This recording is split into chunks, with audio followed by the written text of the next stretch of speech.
Okay, so we're on. Yeah, I mean, just went down to 720 for whatever reason. We're live right now. It said it starts low. That's what it was saying. It said it starts low, and then you can up it because I guess starting the stream. I don't know. It said something about that. Oh, I don't know. Starting the stream. I think we're live right now. So then go to hit. You see where that red button that says on air? Yeah. Click on that. Okay, and then go to edit video.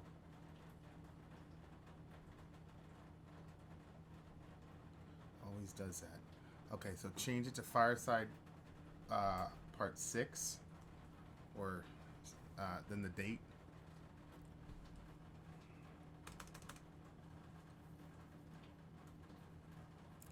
And then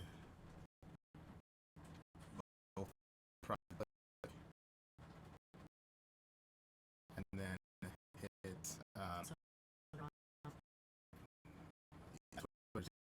that's fine. Well, and then get rid of the tabs, and I think we're good to go. Up here, get rid of these. Yeah, all out. We don't need them.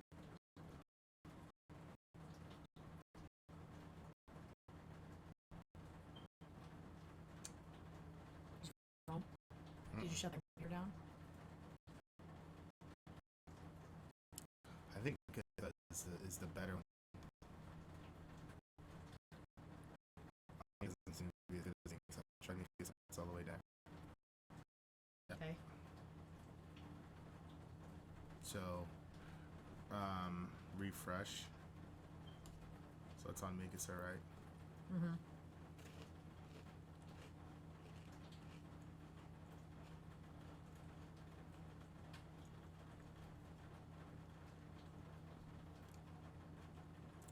Alright, kill that. I don't know how to kill that. Wait, hold on. It looks like it recovered. We gotta wait for people to show up. Yeah, Mikasa seems like it's a lot better than Ani.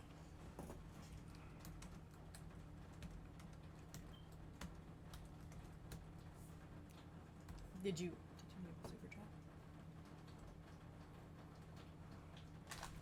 See that $sign? Mm-hmm. Click it. I don't know. Is it? Hit cancel. Yeah, it's enabled.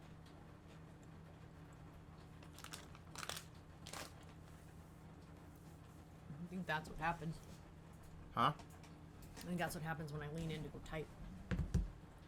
What? That's when I end up out of the screen. What's up, y'all? No one else can see the preservation of the matter in me. Appreciate that, Nexus Media. Said he liked the Emperor video.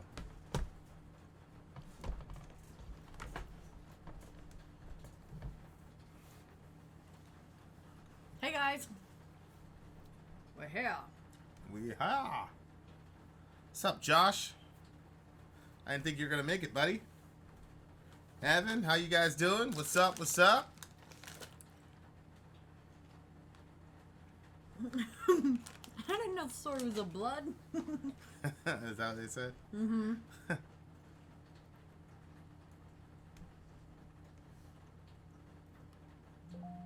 Yeah, Emperor is better than Mayhem for sure. It's going good. I need some water. What, Emperor? Did somebody talk about Emperor versus Nexus Mayhem? Media. Yeah, that's not even a discussion. No. It's not even a discussion. But shout out to Mayhem for all the free publicity. Let me check how many shares we have. Yeah, we appreciate it. How many shares we have from our good friends? Did you see that one person said Mayhem. like they made a drinking game out of our channel? Did they really? Well, I don't know if they did it, but they set one up. A certain amount of drinks per certain things that we do. If I say, whoa, you gotta take a certain amount of drinks. If there's... We're still, 38 shares. We're still the #1 thing on their website. I mean, on their Facebook page. Appreciate it. I don't know. This is one of those, like, you meant it for evil, God meant it for good situations. What's the chat about tonight? Who knows? Let's let you guys decide. Do you have a plan? Is Alex Hefner in here? Yeah, that's what it said. What's good, Alex Hefner? That's I can't believe Alex Hefner is in here. I get confused. Alex Hefner is the dude that went to the Trivium show. He's a Oh, really? Yeah, Hefner's a badass. What the hell? Oh, I think you're funny. Honestly, like, I don't know what this means, if this means anything, but Alex Hefner is like, I have the utmost respect for that guy. He's the guy with the YouTube channel as well, right? Like the well, yeah, like a reaction channel. Well, he's been doing it long before us. Sure. You know, and who's funny? I'm like, Vin puts on so much different stuff, and like once in a while, one of your videos will be on. Anytime your videos are on, I stop because I know something interesting is gonna happen. Yeah. There's always these. Hefner, I really like him. He's the real deal. I love him. I think he's kind of come around our stuff for a little bit. I can't I've believe seen that name before. I can't believe he stopped by to say what's up. That's pretty ridiculous to me. Yeah, I like circus peanuts too, but only one, and then I'm done. So what's up, Hefner? Hey, are you Danielle, really? you need to message me. Is Danielle the one that came up with the demon name? Yeah. Yep. Is that her? I want to send out that book, but I need to know if that's your actual like mailing address name or not. And if you want it signed, the book. Y'all need to explore grindcore, the most extreme genre of music imaginable. Kenneth, you too? What? You know those circus peanuts? Oh, those I are like disgusting. them, but I can only eat like one, and then I'm done. They are disgusting. I'm surprised you think they're gross because they kind of taste like bubblegum. Circus peanuts are probably the clearest evidence of the fall of man. Why does everyone not bother with Dark Throne? Okay, so Danielle, make sure you email me your... Oh, you said yes it is. Okay. Okay, we've got to listen to some Dark Throne. Okay.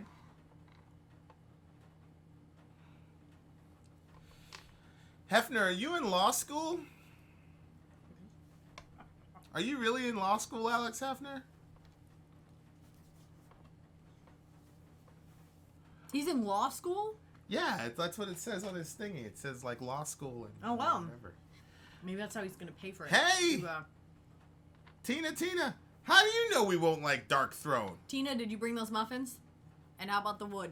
The fire's too small.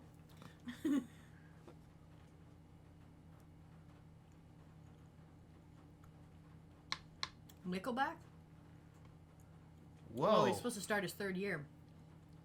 Are you financing your law school debt by YouTube? Yeah. You gonna be a copyright lawyer?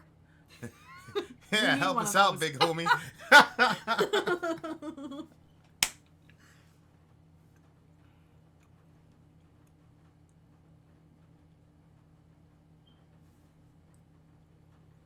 All right, so we need to secretly message what's her name? Tina, because we got that thing. What? Oh, yeah.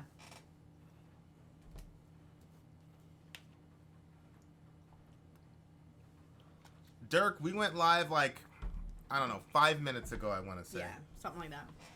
Okay, so do you want me to message Tina? Yeah, message Tina so that we can work on that thingamajig.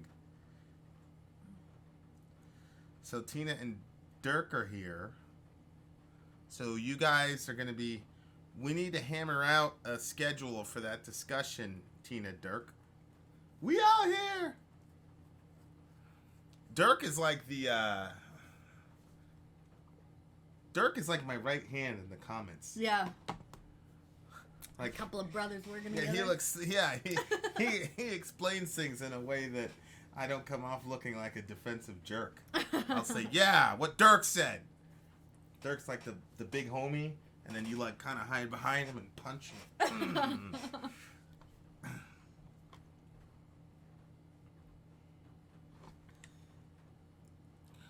Wardruna. I don't know when we're gonna check out Wardruna. I don't know. What's up, Brody?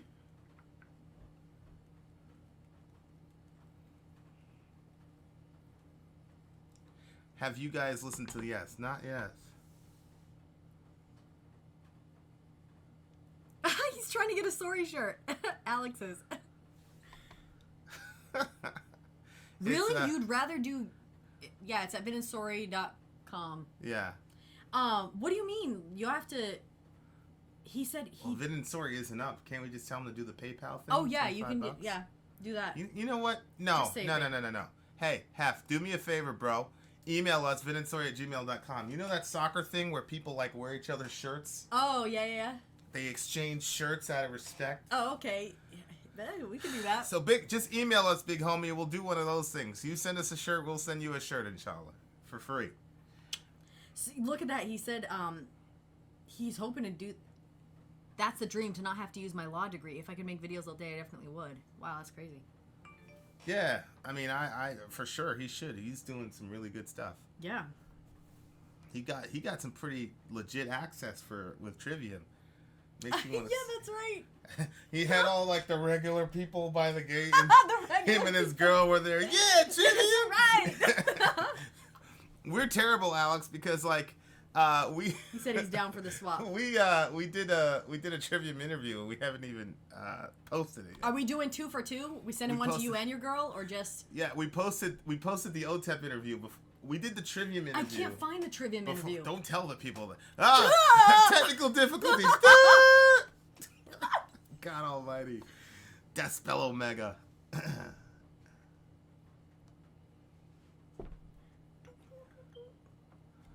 Alright, so I agree. Waiting to see a video of them reacting to Ghost Year Zero.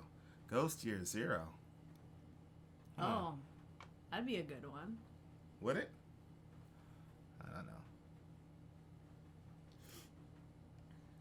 Satiricon, I'm actually very interested in Satiricon. God, how do I get out of that thing? I'm not opposed to having a discussion about theistic Satanism. The problem is that most of the Satanists that are in our channel are not theistic. So it's hard to have a really informed, educated discussion. Although there is something in the works that we're going to be doing with a theistic Satanist that should be pretty interesting. Buckle came up with the idea. Don't say anything, Nexus. Yeah.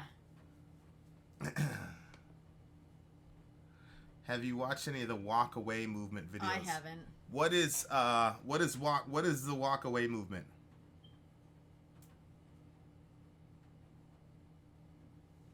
Oh 46 and 2 is on the Sarah Palmer. We owe her a video review. We do? Yes. What happened? We completely forgot. Sarah Palmer, tell us. I'm so sorry. I promise you by Wednesday we will have your review. Do me a favor and email your review request to us again. Yep. I'm such a terrible person. Walk away from the damn Democrat Party. Sarah, I totally forgot. I'm so sorry. Hello, Allstott. Allstott gave a... Yeah, it's on the Enema album. 46 and 2 is, so that's why we haven't done it, is because we're probably going to do an album review. We're going to do an album review of 46 and 2 after we do The Wall. Yeah, but that's why we haven't done it. There is the Salival live thingamajig that I think we need to do pretty soon here for Tool. Oh, yes. Yeah, that one. Mm-hmm.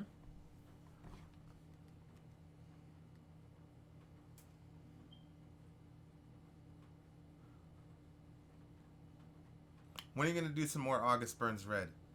Roman, not a lot of people are requesting August Burns Red. Although, you know, the more you do a band, the more requests happen. So we might just have to shoot it in there.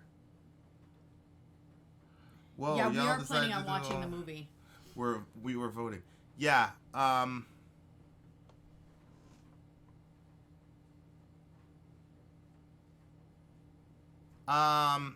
Nexus, get us hooked up with Mick, and we will definitely do that next, for sure. I want him to review the first song. Okay, wait, who's one? Drew Skadood?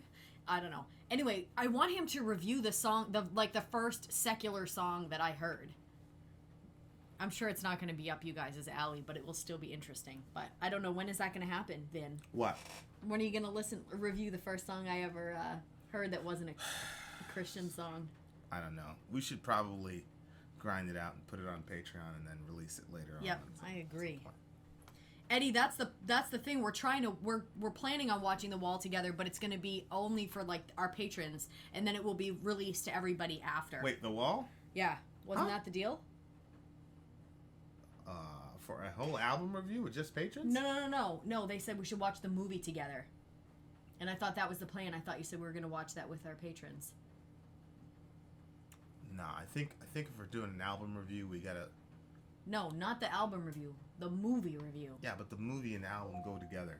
Oh, well, I guess we're doing it all together. The movie and the album are like the same thing, so it's gonna be like a 4-hour ordeal.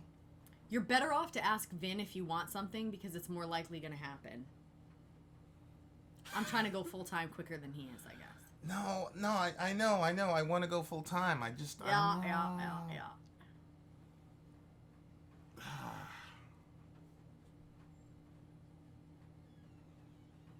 Seriously, you're late to the Morbid Angel party. We probably are. Morbid Angel. Beauty and Tragedy. That sounds cool. Yeah, we have to. There's Sarah. Okay, Sarah, thank you. We got your email. We're terrible human beings. Yeah.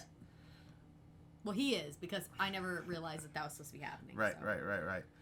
Dirk goes, fuck the wall. wall. Okay. No.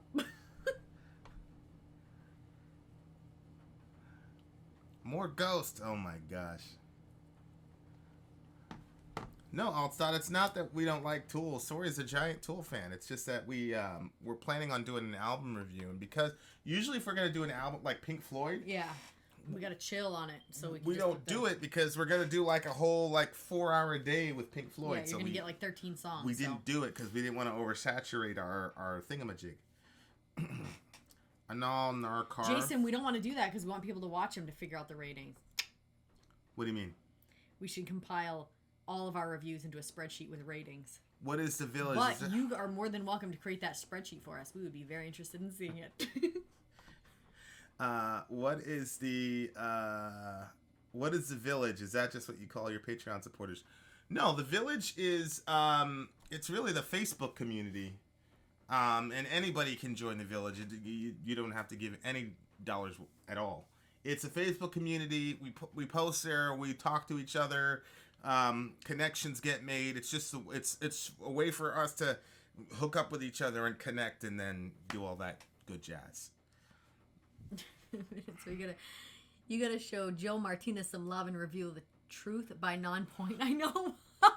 He seriously requested over 100 times. I know. We literally were just talking about that like a day ago. Yeah. I was like, that's been requested a lot. He's like, it's the same person. He's the only person that requests that song, but it's gonna happen because he's so freaking persistent. Well, we said it. Every single time.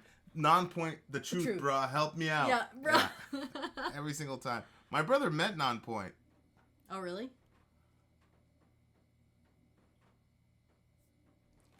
Yeah, my brother met Nonpoint. He was pretty.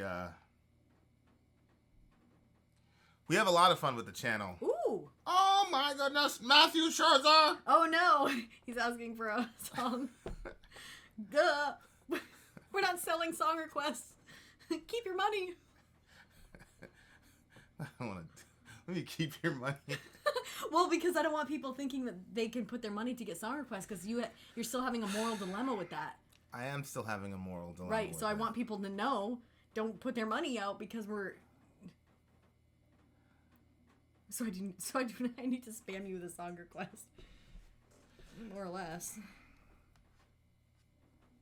Okay, let's ask people right now. Okay, we got 100 people in the Village right now. Okay.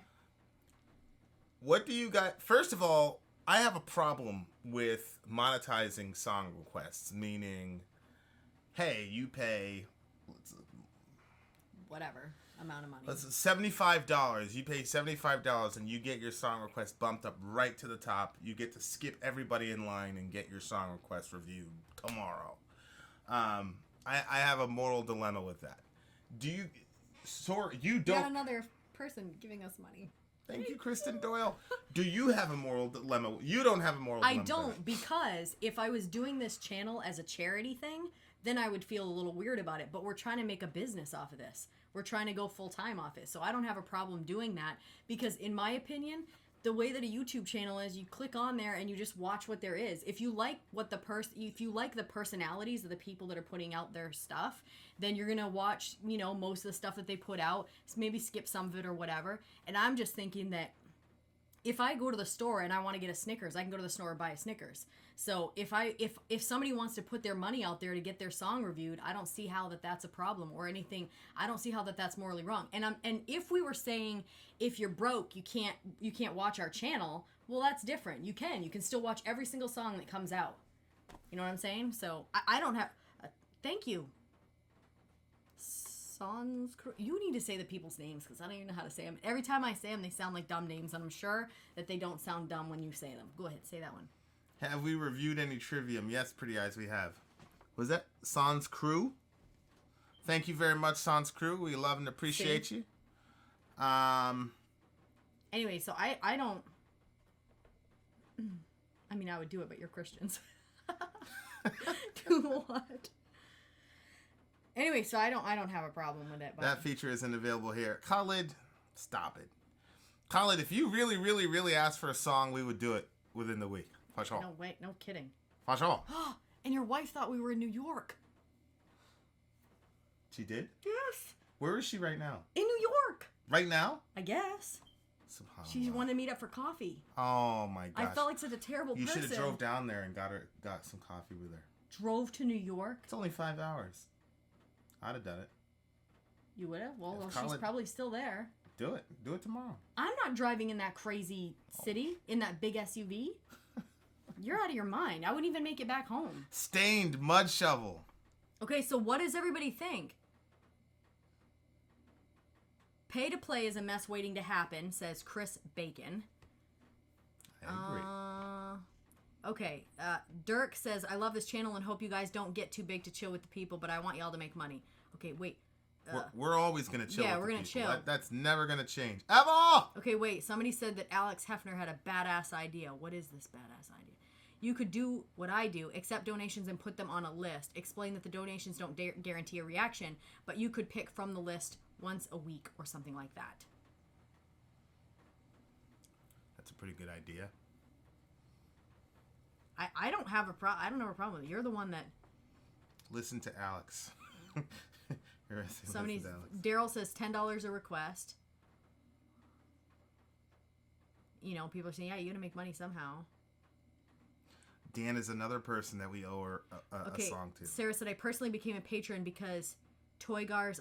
You guys. Oh, you guys aren't like that, but I wouldn't judge you if you did. I'll still support you. That's to you. Random draw for this person. Pay to play is never a good idea. Vin's winning on this one. Why? What's the bad thing that happens? Well, it's. I don't have $10 a concert request songs. Create a Streamlabs donation button because YouTube takes more money. Yeah, YouTube takes a lot of money. That's for sure. What about a vote? What would Jesus do? I agree. I think it's a good idea. I can already hear those who might not be able to afford complain about how unfair it is.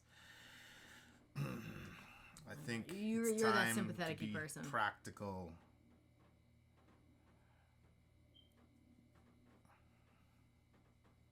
Yeah, I think with the amount of it'll alienate people. I agree. POD. I heard one of their songs. I'm not sure which one it was, but I remember liking it years and years ago. I had a boyfriend that listened to all this music that I've been listening to, and he was like, "Oh, listen to this one." Hey, from Mexico, what's up? Tina, you're growing. You can't keep affording stuff out of your pocket yourself. That's true. That's very true. That's what I say,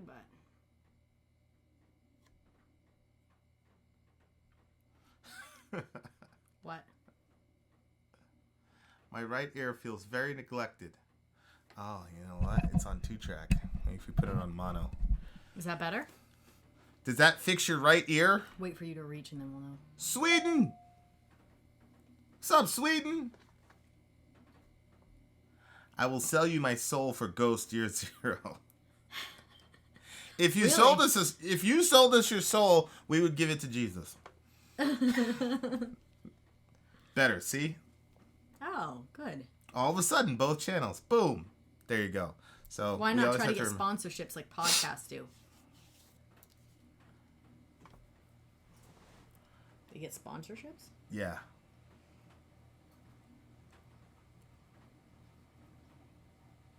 I thought we were taking a vote between Tool and Floyd. Did I miss that? POD isn't any worse than mediocre Disturbed. Okay, so Tina Banks is going to give a shirt to some lucky villager tonight at the fire. This is the question. The longest running sci-fi TV program ever, Doctor Who. 12 male actors have played the Doctor now for the first time. After 54 years, a woman will take up the title role. I was supposed to make that a question. Oh my God. Tina, new question. And this time type it like a question. Oh my God. Oh my gosh. I know. Oh my gosh. That's hilarious.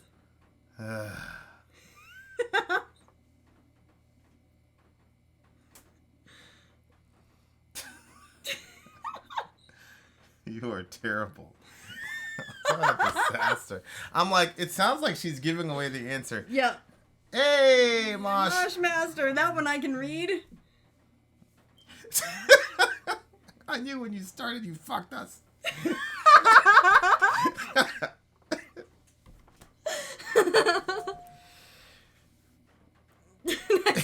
Sorry, gets a free shirt. It's my own shirt, though. So that's the free shirt. Yeah, it's a Sori secret shirt. It's or secret yeah, Sori. Yeah, we're giving away a Sori secret shirt via Tina Banks, the one that did the review with us a couple days ago.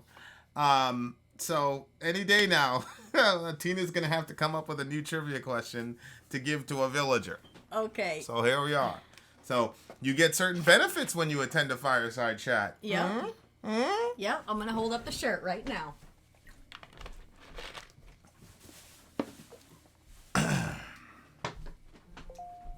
Babe, I'm pretty sure they know what the shirt looks like, but well, there you are. Just in case they don't know, inshallah we can ask another question soon. This time I hope she types it like a question. Egregious Humanity, Clockwork Orange. So here's what I've got for the movie thing that we're all going to do together. One is, what do you call it? Dogma. Clockwork Orange, I want to do that. Oh, Jeremiah, what's your question, buddy? We do sell the shirts. Drew? Can you scoot forward? I gotta get the charger. We sell the shirts. $25 a pop. VinandSori.com. VinandSori.com or PayPal. Say the PayPal address. Vin and Sori merch at gmail.com is the other one. Okay. Saved. Saved. That's a good one too. That's with Macaulay Culkin's brother. I've never seen that one, but I heard about it. Do I think Maynard is a closet Christian? Inshallah. We believe everybody's a closet Christian just waiting to happen. Now, hope is real. Okay. Mandy Flynn, you can win a shirt Okay. tonight. The in question this very is, hour. what is the staff of life? Oh, I know the answer to that one. You did know? The Staff of Life? Yeah. Yeah, I know that one. Is this from a show or something? I don't even know what this is from.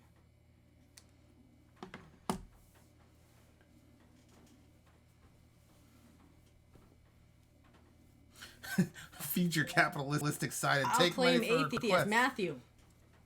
Thank you very much. Aw. Conspiracy. That would be a good movie too. I have a signed shirt. It's worth every penny. Ultimate Musings. Thank you, Ultimate Musings. Yeah, is that the... Did he Ultimate send us a shirt? Musings. Ultimate Sure, Musings sure. has one of my favorite names. I love that name, Ultimate Musings. That is cool. Seriously, you guys, if you get a shirt or you get one of the free gifts or whatever, if you take a picture and put it on our Facebook page, we would love you forever for it. And we'd put you in a video. All right. Not that people want to be in a video. If you don't want to be in the video, you just have to don't send it. Does anybody know? Who? Moshmaster. Did he? Bread or rice? No, you can't give two answers. Okay, well, then Transoceanic Wind says, yeah, it's bread. What?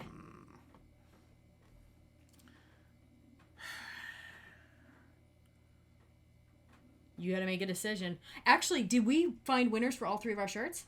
Yeah, we did. We already sent them out. Well, no, we didn't. There's one of them that's blank, and I don't know who was the winner. Oh, you know who it is? Oh, it's you that do know? Vasquez guy. Oh, okay. Well, so I need that information. The shirts are gone. Those are gone. Okay, I was going to say Gandalf's okay, staff. so Tina, who gets it? Moshmaster or Transoceanic Winds? Yeah, which one? Or wait, Ahmed, look, scroll up. Ahmed Khalid said bread. Oh, he got it first. Ahmed Khalid said bread. Okay, so then that fixes that question. Okay. So Ahmed Khalid. Is that my Khalid or is it another Ahmed Khalid? I don't know. Yeah, Khalid. Yeah, is it? I don't know. Ahmed Khalid. Okay. Ahmed Khalid said bread. Khalid. So you get it. So Vin and Sori. Vin and Sori at gmail.com. There's so many emails. There's just Vin and Sori at gmail.com, my brother. Okay, email me right now your name, your address.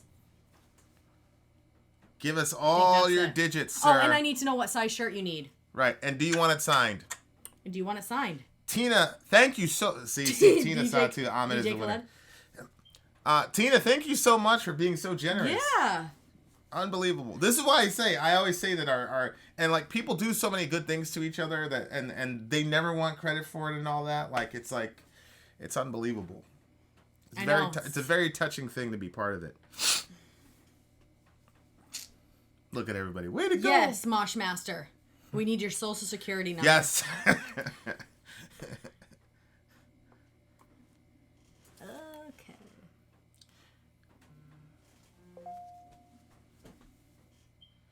I'm getting it as a tattoo. You are? Are you serious? She's just joking. She ain't getting no tattoo. She said she might. She's thinking about it. She ain't getting no tattoo. She might. She might tattoo this. I'm telling you, that is a badass picture, Nope. Sori. You get a tattoo of it. If you start, you'll never stop, right? It's true. That's what you said. It's very true. You get it right here. What? Right there. Me give my heart to a woman, not for nothing, never happened. I'll be forever macking. Yes, Khalid, you gotta just email me and you got it. Your channel is the only one my wife enjoys with me. Nice. Who said that? Christian Doyle? Yeah. Will I get it? Yeah, you'll get it. You won, my brother. You won. Yeah, that's what I said. I said just email us. Send us an email.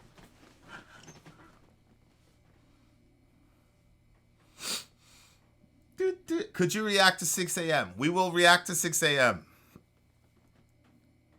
Kubrick, that's where I'm at with Taz. Dead ass, get a sleeve the first. I will dead ass get a sleeve the first day. Right, exactly. Do you answer faith questioning questions like someone stumbling through their walk and needs some help? Absolutely. Go for it, Brody. You ask whatever questions you want. Danielle, we definitely need to react to Mushroom Head. We have to. Mushroom Head and like Slipknot had like a beef. It was like an East Coast, West Coast beef. Oh, boy. And it was like, oh, you're copying us. And then Mushroom was like, fuck you, we're not copying you. And then, yeah, you were. It was very, very good. Oh, okay. It was like Metallica versus Megadeth. It was a beautiful thing. Okay. Keep it real. Gojira. We haven't done Gojira in a while. Thank you for pronouncing my name correctly. That's why I let him do it. Did that on purpose.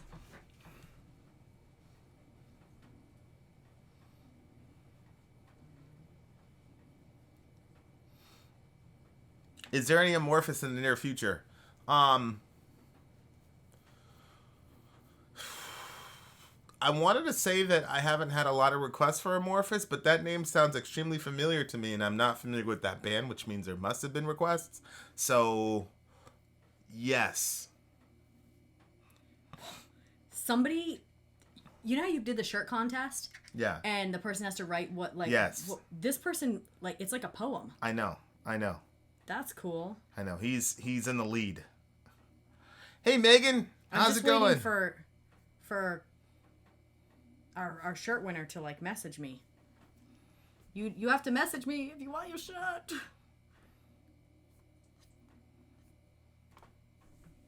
There it is. P-Team Chaos. How much to get a reaction? Right now, the only way to do that is to react with us. Moshmaster. Do reaction videos of conspiracy Christian videos like a call from an uprising channel or vigilant Christian. You know, when we first started the channel, we were going to have a conspiracy day. You remember that? Yeah, that's right. Conspiracies are very fun to me. Do me a favor, email me, vinandsori@gmail.com. And Yeah, I want to explore that a little bit more. I want to explore that channel a little bit more. Why does new metal get so much hate? I have no idea, De Herrera. Because I think new metal was very important. There's Got me through high everywhere. school. Do I have any? Hey, Vinner. Do you have any conspiracies? I think Sori is pretty skeptical about the moon landing. I am skeptical of it. You know what? A lot of times, I just don't want to be tricked. I just don't like that idea of being tricked. Yeah. I don't trust people. Honey,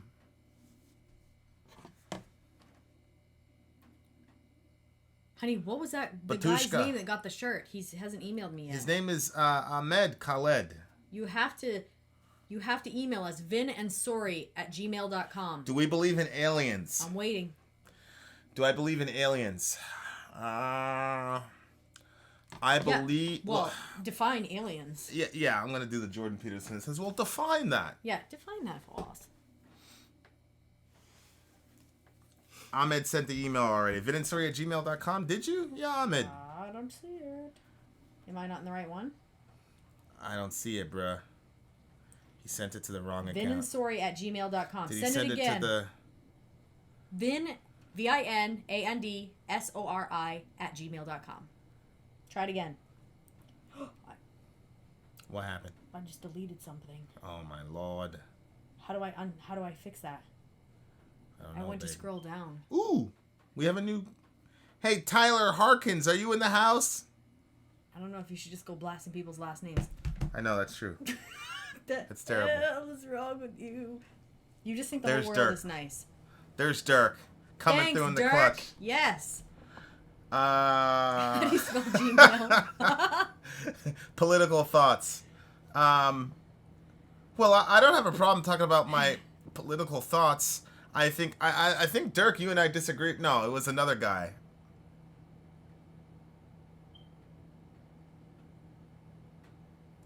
I read somewhere that Jordan Peterson thinks that.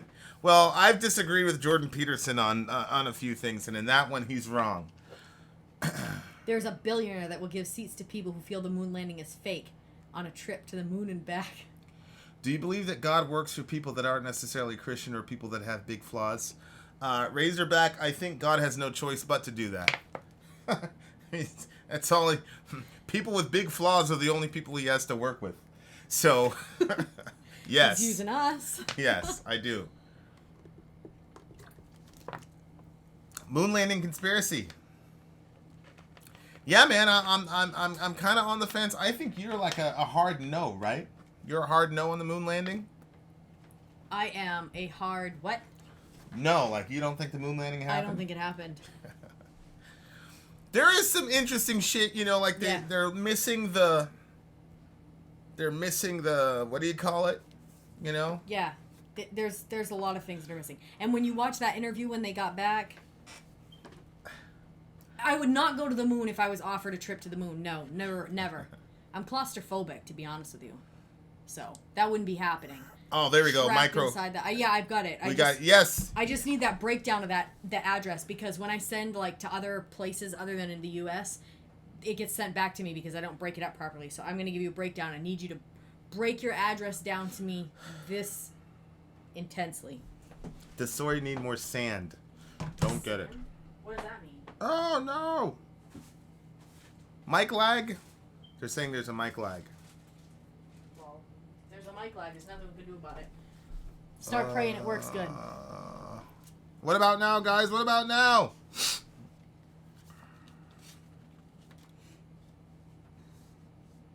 Everybody's saying lag. No, no. Are you online? Nope.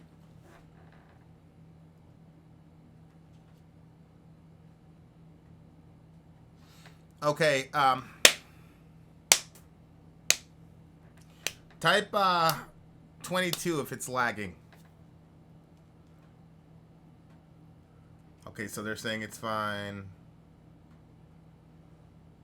Hello? Are you guys going to watch? Curses! Spectra. Oh, look at all these 22s, babe. God almighty. There's a lag. That means there's a lag. Yeah, what can be done?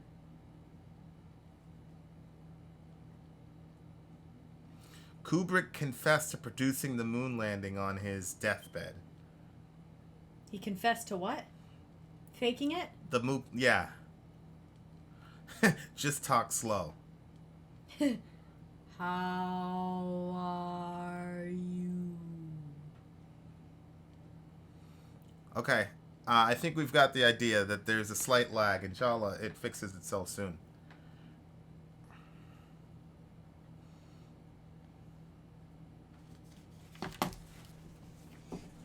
What program are you using to stream with? There's a thing called Spectrum is having major issues. Are you on Spectrum? Yeah. Yes. Unfortunately, yeah.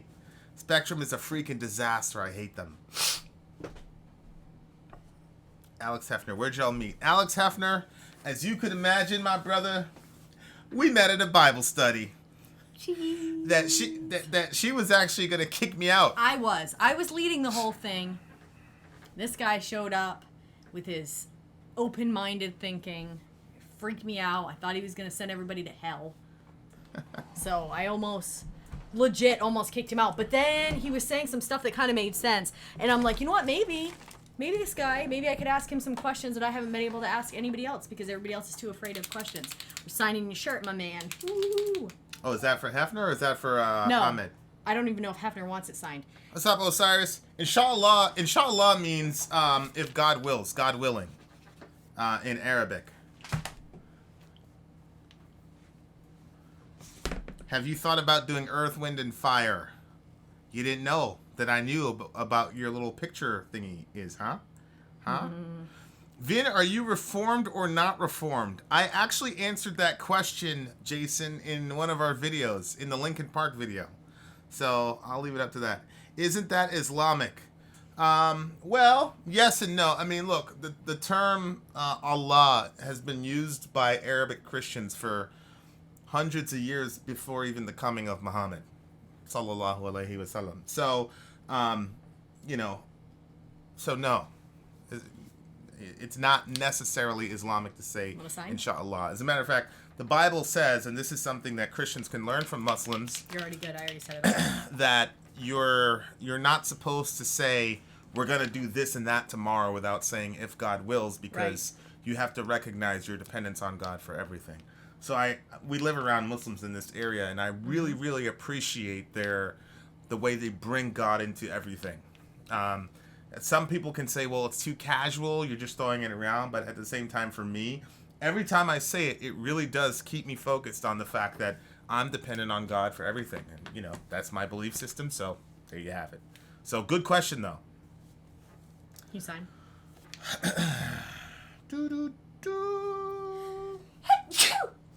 Okay, who is this for? This is for the winner that Tina got. Oh, for Ahmed. Yep. There you go, buddy. Okay, look at that. Boom. Woo! It's coming, on camera. Coming your way. Coming your way. That is such a cool shirt. It's such a cool shirt. And Arabic. Did you cap it, babe? Arabic is a beautiful, insanely beautiful language. Tina just said the same thing.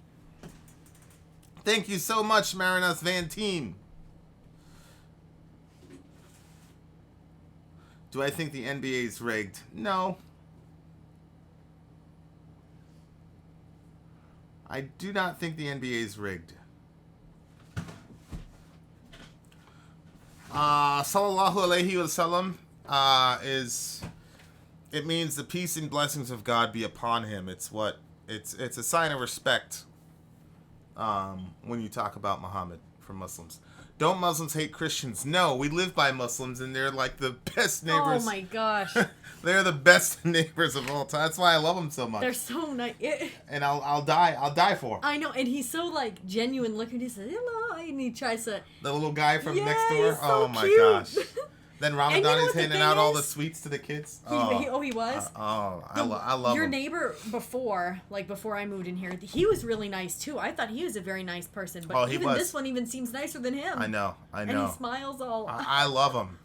I will love him till the day I die. My Muslim friends. So no, Muslims do not hate Christians. How come Septic Flesh wasn't on the Blackfire?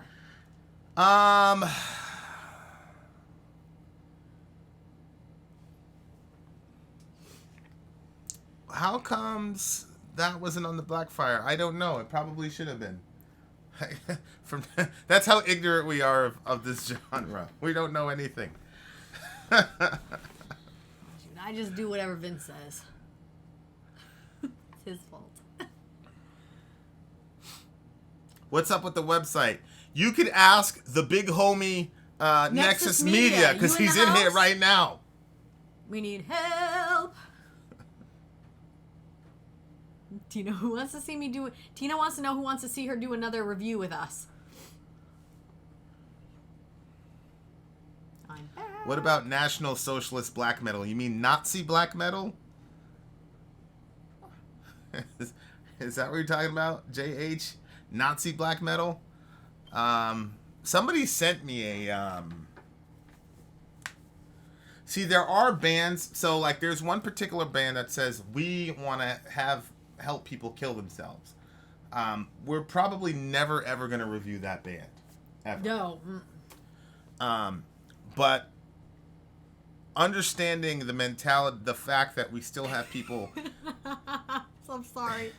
Space can't give enough. I just do what Vince says. Sorry. Incoming SJW said, take cover! Take cover! I'm sorry. So anyway, studying the idea that we could still have people in 2018 that still have Nazi ideology is very fascinating to me. Okay, yes, we do know what baby metal is, but we can't review it on the channel because other people that have reviewed it, apparently you don't just get like strikes, you get like hits, right? Or what is it called? Well, a hit, I call a hit basically when we get the email, don't worry, blah, blah, blah. But a strike You're not getting paid for it, but this one is... A strike is... You get 3 of those from YouTube and they kill your channel. So if you happen to have 3 baby metal songs out on review, they could kill your channel in very, very fast. So we're not doing it. We're not messing around with baby metal. We would absolutely consider doing some Nirvana.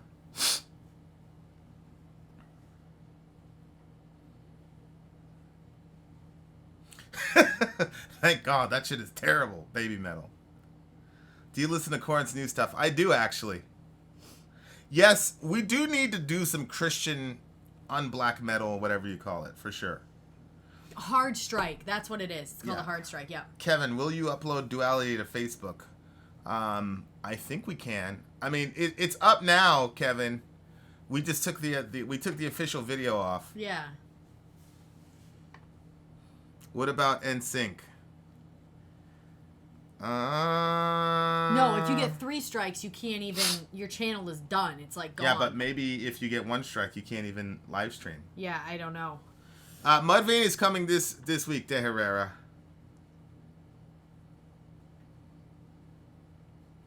Joan Jett, Mandy, I agree. We need to do some of that too. Fajal. The guy says, do more black metal. In the last week and a half, we've done like 8, 9 black metal shows. Hi, idiots. Okay. Hello. What's up, Dominator?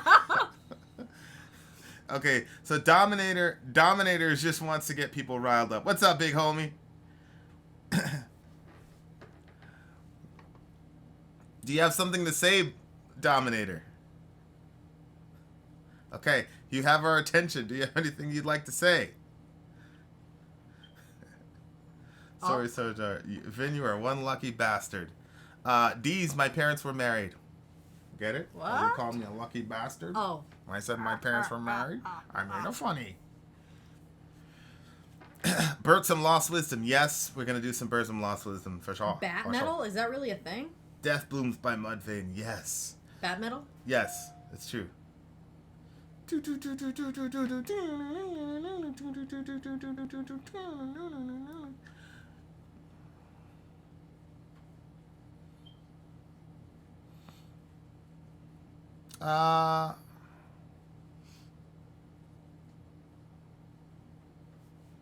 You're preparing for Prophet Elijah. He's a patron saint of your house. What do you mean you're preparing for him?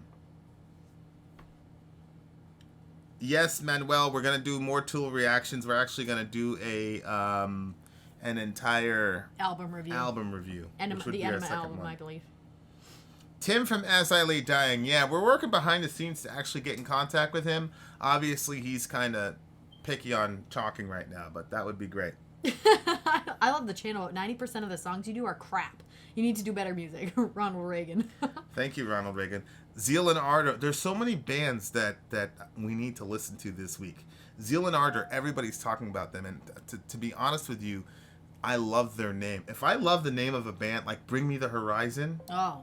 If I love the name of the band, like I wanna review it so badly. That's why I want to do that. No, I can't think of it. My son wants you guys to do Dawn of Mountains Ashes of God's tomorrow. Depression. Oh yeah, that's I've true. been asking for that one. I've been requesting it, guys, for months. True. And Skeleton Witch. Seriously, the first time that somebody put that across, I was like, "Yo, that is a cool sound. I really want to hear that one." LD50 to me is like the most underrated record of that era. Please don't do Bring Me the Horizon. What do you mean, please don't do Bring Me the Horizon? That's what somebody just said. What's up, Mandy Flynn's girl? Hey.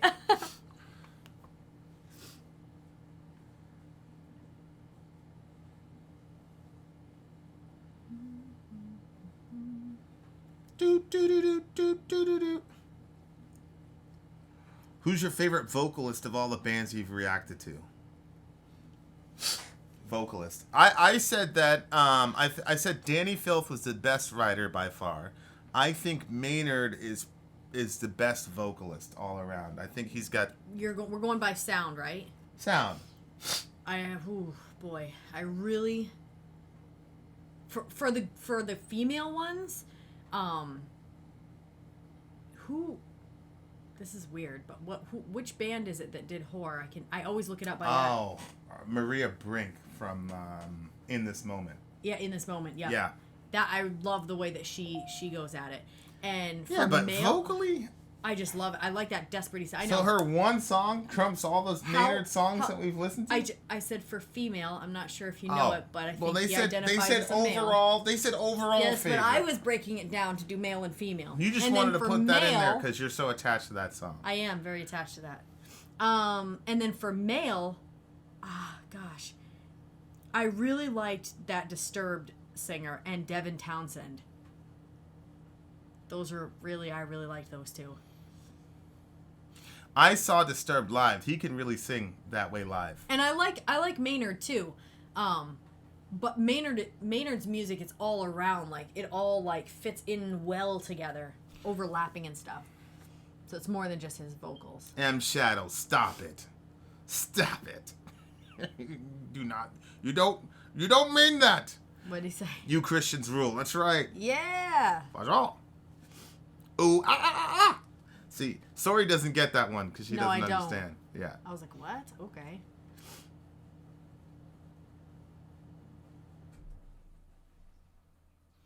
Hetfield. Are you down with the sickness? Isn't that a song or something? Yeah. Yeah, that I recognize that one. That was their Dave Mustaine. Yeah, he's the best vocalist in metal. Dave Mustaine, the Megadeth guy. What's your favorite era of music?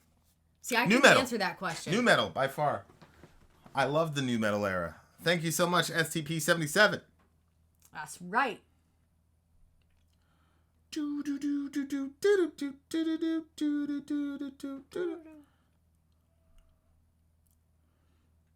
Did you get Cyrus Hawk. No, that's the one that I was saying. No. Isn't it his email that I was like, Sori yo. was just Sori mentioned it. You're currently in the lead, my friend. If you love a ghost, I love you, Sori. Best overall vocalist is Matthew Barlow. Matthew Barlow is the lead singer of Iced Earth. Oh, okay. Mindless Self-Indulgence. You know, technically speaking, Mindless Self-Indulgence was literally the first band I ever saw live. It was the Korn Sick and Twisted tour, April 8th show, the year 2000. April 8th show. It was Mindless Self-Indulgence, Stained, and then Korn. Oh. Oh. It was a beautiful experience. We did a review on this song. I don't even know where it is. Maybe it's stuck on the other computer. But we were listening to this song. Remember we randomly heard like a piece of that song that was in like one of those on funny the conspiracy videos? thing, yeah. Yeah, and then it was like, what the fuck is going on? Yeah. Or something like that. And we reviewed it, but we never put the video out. We should put that out for the patrons. We did a complete full review of the band. It was like Yeah, some no-name band or whatever. Yeah. And we did like a full Vin and Sori 30-minute review. Yeah. We never published it. No. There's been about 3 or 4 songs that we've done like very like in-depth review of that we've never published. It's already like it's to be already sent out. it'd be sent out. We just never published them. What is wrong with us? We have standards. We should put that one out though. Oh. For the patrons, come on. It was funny. Well, it was funny. And then it got serious. Yeah, because then we actually started listening to what we were listening to. But it's funny at first. I've been denied all the best ultra sex. Huh? What?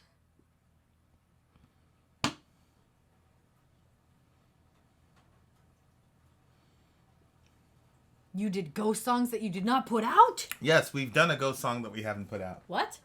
Oh, that's right. It's true. There is a ghost song that has not been put out. Vin, drink water, bro. I know I tell him to, but... See me? More Mudvayne. I agree.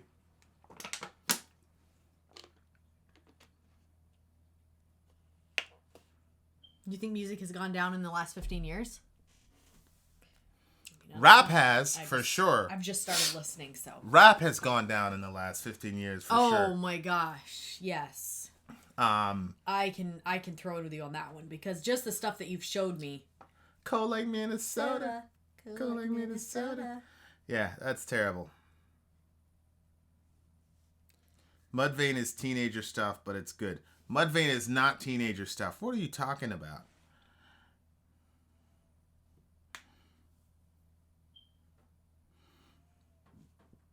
Yes, we would be interested in more O Sleeper review.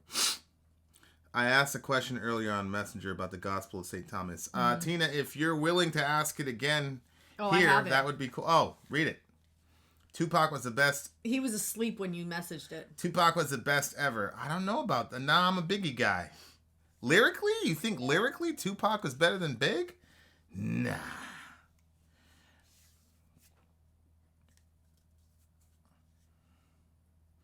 Oh. Good point. Good point, Gojira. Iced Earth Melancholy. Yes. Who's your favorite rapper? B.I.G. I'm from the East Coast, so I gotta get... If I gotta choose a coast, I got to choose the East. Biggie. Big pun. What line was that?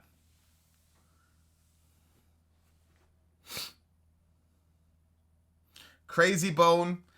See, Steven, you look like you could be in Bone Thugs. So, I gotta give that to you.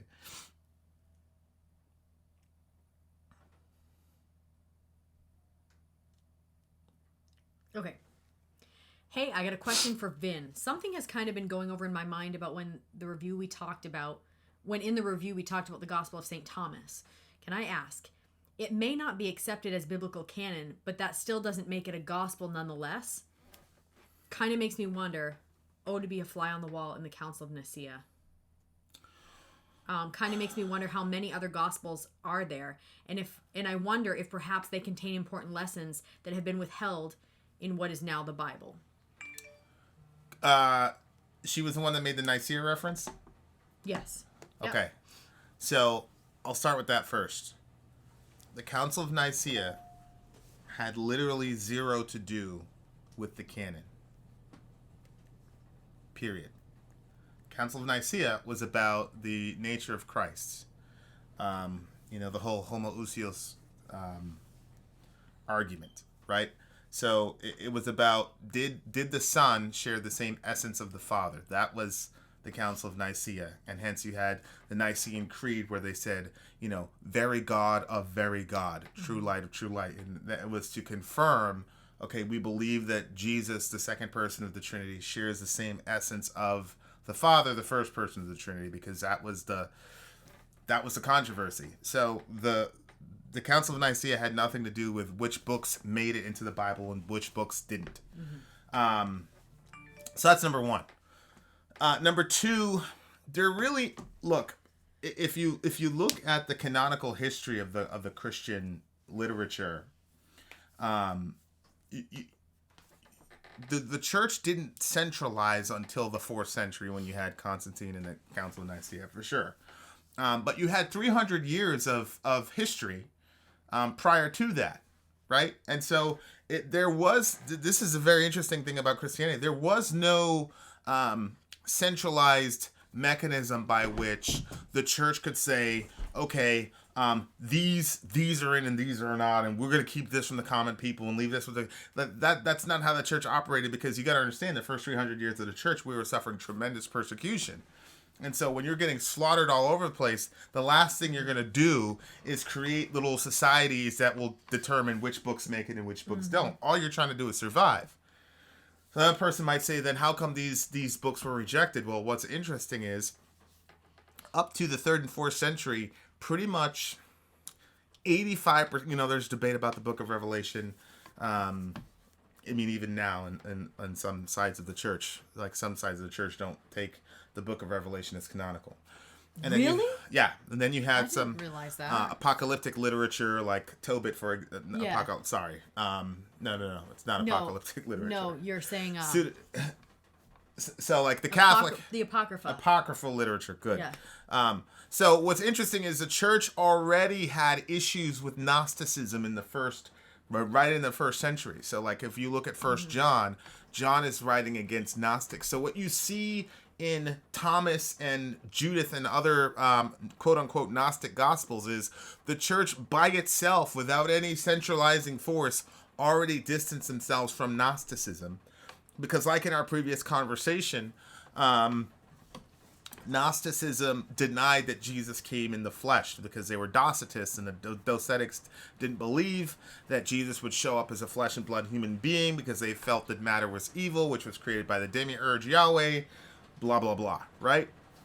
Now, as to the question of do the Gnostic Gospels contain anything that we can learn from them that are beautiful? Well, there's one passage I'm quoting by memory in a Gnostic Gospel that's very beautiful, where he says, don't look up to the sky to find God, because if you say that God's in the sky, then the birds are closer to God than you. And don't look to the ground, because if you say the ground, then the worms are closer to God than you. But look within your heart, because God is within you. Well, I think that's a beautiful idea. And so, are there things that we can learn from Gnostic Gospels? Yes. But I would expand it and say, are there things we can learn from the Quran? Yes. I've learned a lot of things from the Quran. Are there things that we can learn from the Satanic Bible? Yes. But are those things going to be definitional of Christianity? And I would say no. Right? So to me, it's like the books that made it into the Bible these are the things that are definitional of Christianity. You have other literature out there all over the place that you can absolutely learn from and all that, but that's in a separate category. I don't know if that answers your question, but there it is. There's the answer.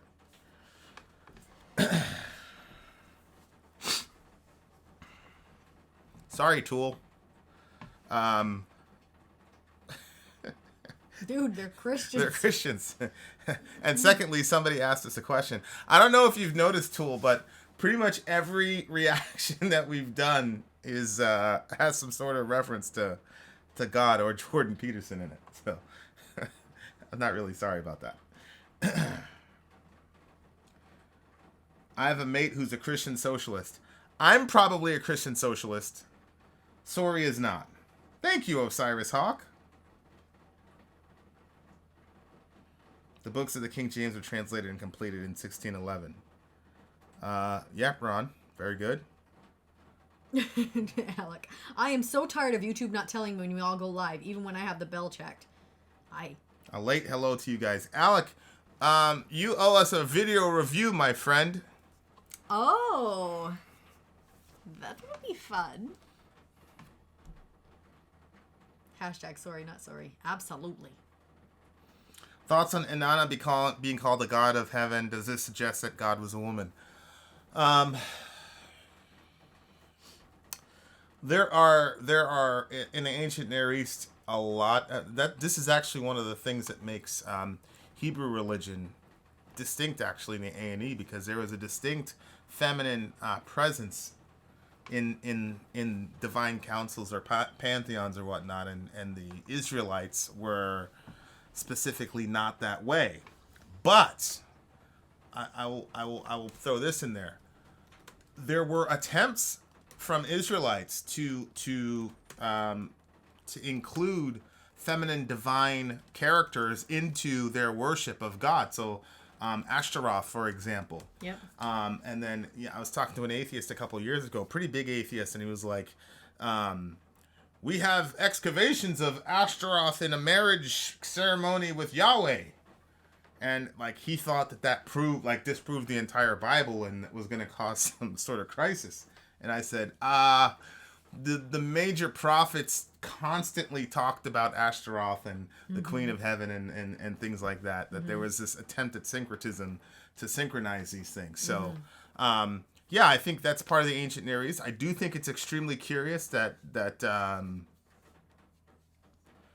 there were attempts by the Hebrews, by Israelites, to include that into their religion, and there was a very distinct, we're not going to have this at all in not just Christianity, I'm sorry, Hebrew religion. What is interesting, though, I think we need to probably. Sounds like people are saying a lot of gross. Yeah, if somebody's saying gross stuff, just make a note of it and just ban them, babe. Just ban them. Listen, you guys, if you're going to be saying just stuff that's not even pertaining to what we're talking about, it's just kind of gross stuff, then I'm going to have to boot you out, and I don't want to have to do that, so please stop. Yeah. The last thing I'll say about the feminine aspect of things, what's interesting in the Old and New Testament is not, even though there isn't a female divine character that's presented in a good light, what's very interesting is that in the Old Testament, Yahweh's people are the Queen of Heaven. They are his bride. Yahweh marries them, and so since Yahweh is the King of Heaven, Yahweh's people as a collective become the Queen of Heaven. So it's not to say that, because I know immediately people are going to say, well, they were chauvinistic, misogynistic, and that's why you don't have any feminine divine characteristics. And I actually think it's something better than that. What I think is Yahweh's people as a whole, male and female, are collectively considered his bride, and so she becomes the Queen of Heaven. Right. So there's a very distinct strategy as to don't put a divine being in there because that's your spot. That's where you're going to occupy. And then in the New Testament, that gets developed like crazy, where Jesus goes out of his way and says, "You will sit with me on the throne of heaven," to his bride in the New Testament. So there is a Queen of Heaven in the Old and New Testament, and it's God's people. Mm-hmm. So there you are. Right, the bride is the church. Right.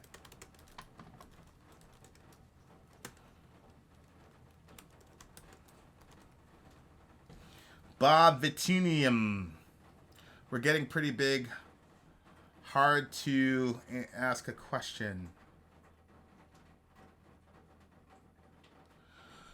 Which person or group of people had the authority to determine which books in the New Testament were inerrant and theopneustos? Theopneustos means God breathed. So the Roman Catholics will say, well, obviously the Catholic Church. But as I said earlier in a previous response, the majority of the books of the New Testament had already been agreed upon by the community. Mm-hmm. And so part of this had to do with the fact that you only had 12 apostles, right? And so the majority of the books in the New Testament have some sort of apostolic confirmation already. So if you have like a book like the Gospel of Thomas, for example, that came around much later, and the theology didn't match with the rest of the theology, the church didn't even gravitate toward it, right? So my point is it was self-evident to the community as a whole, and that's how we made the decision. So we made that together as a community within pretty much the first 300 years of the church. There was a number of things that went into it too. Some of it was like about the number of copies that they had for the books. That's textual criticism. That wasn't a discipline in the first 300 No, years. I thought that when they decided which ones would make it into the canon, that was part of what made the decision, was depending on how many copies they had. No. It didn't? No. What you're describing is textual criticism, which is what is a modern discipline that looks back to answer the question. No, I thought that when they were deciding and they had the copies, like some of them had some stuff. Well, yeah, I guess maybe it would be. What I'm saying is like it's a myth. It's mythology to say that the church got together. This is a common thing in the 4th century in the Council of Nicaea to decide which books were in the Bible and which weren't. Mm-hmm. That's mythology. That's not how it happened, is what I'm saying. That's mythology? Yeah, that didn't happen in the 4th century. Well, why is that? Why is that circulating? Well, I mean, you had the Da Vinci Code, right? And in the Da Vinci Code, the characters in the Da Vinci Code say that Constantine decided, Constantine... How do I know that what you're saying is true? Okay, Bart Ehrman. Okay. I mentioned him during the Aaron Ra interview. Yeah. Bart Ehrman made his money disproving the Bible. That's where he makes his money, misquoting Jesus, all this. Like, his whole thing is to disprove the Bible. Okay. He says this stuff. This is all historical record. None of this stuff is even in question, like, historically speaking. Like, this is not a controversy. I believe I was taught that when I was in Bible college. I'm sorry about that. Like, Sorry about that. These are the same people that taught you about the Brontosaurus, so I'm not mad at you. That's true. No, Sori didn't do anything. You didn't do anything wrong. No, I don't know. I didn't even see whose names were saying stuff. It just seemed like there was like a lot of gross talk. So here we go again with Jake. I love you, Jake. Just giving love to Papa Vin and Sori. Review Carnivore, Jesus, Hitler, Gore, 8th Lock. Sorry about the Gore face rip.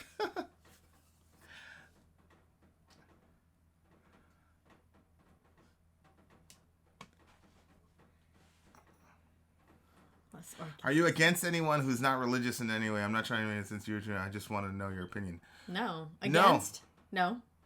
No, I don't. We're not against people. We'd have to be against 3/4 of our village. Yeah.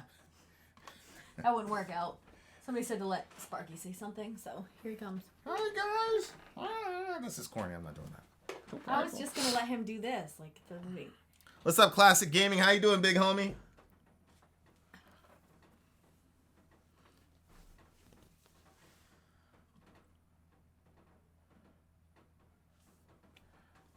Well, good night. Love your videos, even if I hate comment.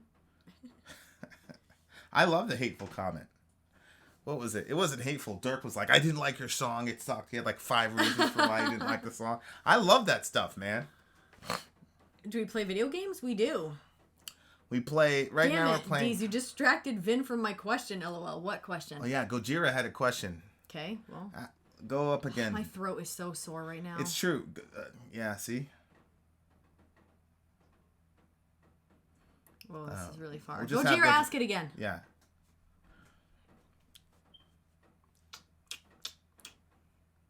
Do. I'm thinking a full Unleash the Archers album review and a Maine. Alec, you're out. You're no longer my big homie. Babe, look. Oh. Does Judas Priest have a song called Bird in Hell? Oh my god.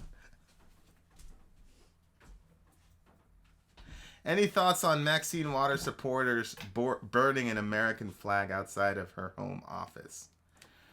Her supporters are burning American flags? Okay. Who was doing this? Maxine Waters. Maxine Waters is... Okay, so here Who's Maxine Waters? she's a politician, and she's like her rhetoric is getting incendiary and not really helping. So she burned an American flag on her supporters burned an American flag. So what's their point? Why were they doing it? Here, America's not America anymore, blah, blah, blah. Here's the thing to me about when the football players were kneeling, I did not see that as a desecration of the flag. Colin Kaepernick delineated clearly what he meant. He was saying we're not living up to the ideals of what the flag stands for, and because of that I can't stand. Before, he was just sitting down. He wouldn't even stand up for the pledge. And then they said, a Green Beret reached out to him and said, kneel. And that's to honor the troops. So the kneeling was simultaneously, I'm not standing for the flag, but at the same time, I'm honoring the troops. I'm still putting some respect out there, yeah. But the right-wing propaganda machine completely, skewed it and turned it into, insanity. I view that as completely different from setting fire to the American flag. To me, here's something, like, I wasn't born in this country. I was born in another country.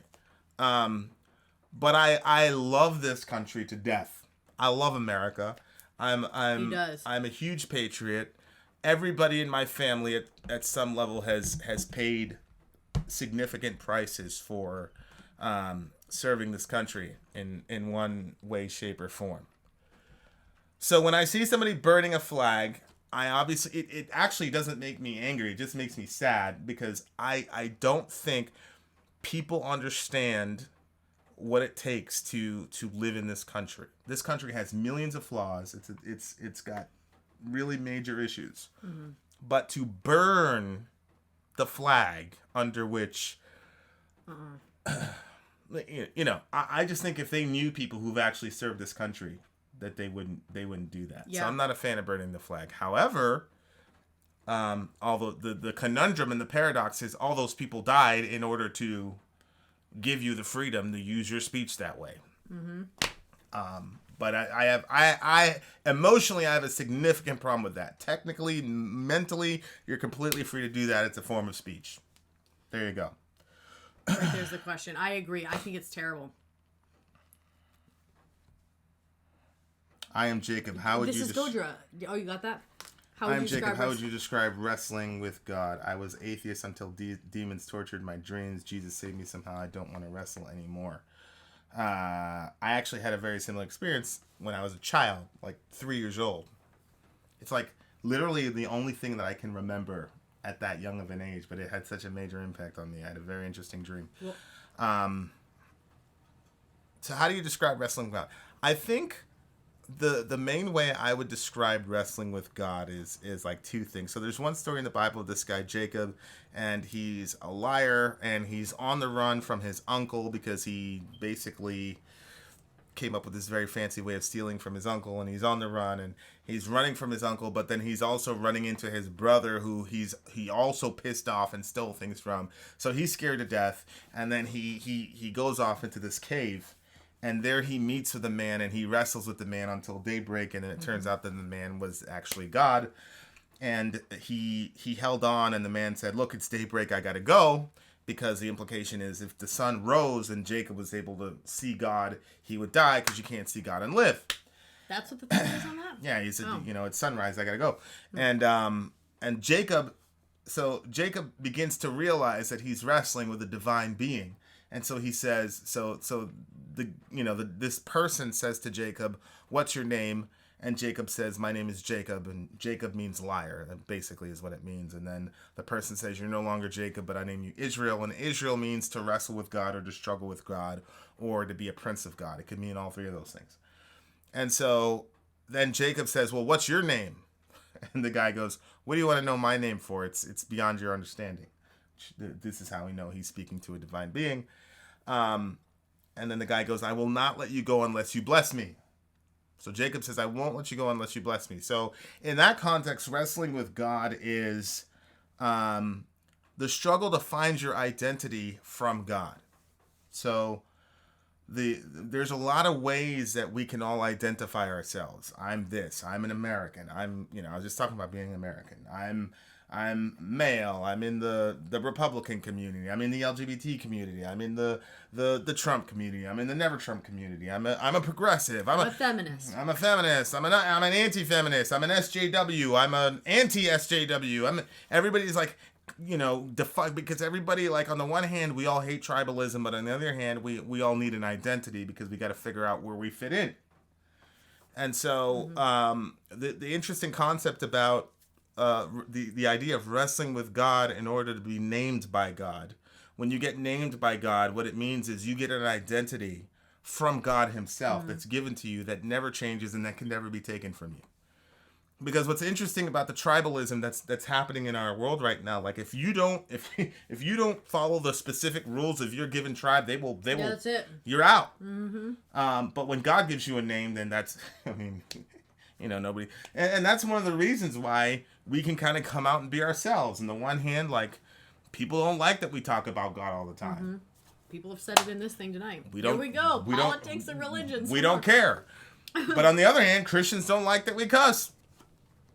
I get it. But we are who we are, and we're named by God, and so we have an identity rooted in what God says about us, not what other people say about us. And so to wrestle with God means to engage with God in such a way that at the end of the struggle, you find your identity and all your value and all your worth first in who God is. And then all these other labels become secondary. And if you can figure that out, and if you can live that way consistently, then everything kind of falls into place automatically. So that's my best shot at what it means to wrestle with God or struggle with God.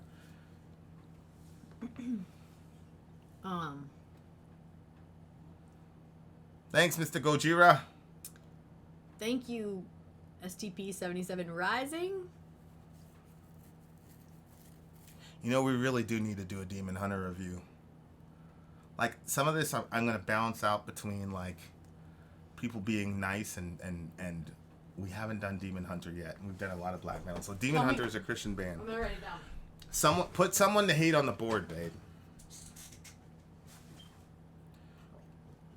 Do I believe in astrology at all? Someone to hate? What was the name of the band? Demon Hunter. Will we be seeing another Male from the Villagers video soon? You mean the one where people were like yelling at us or being mean to us? Yeah.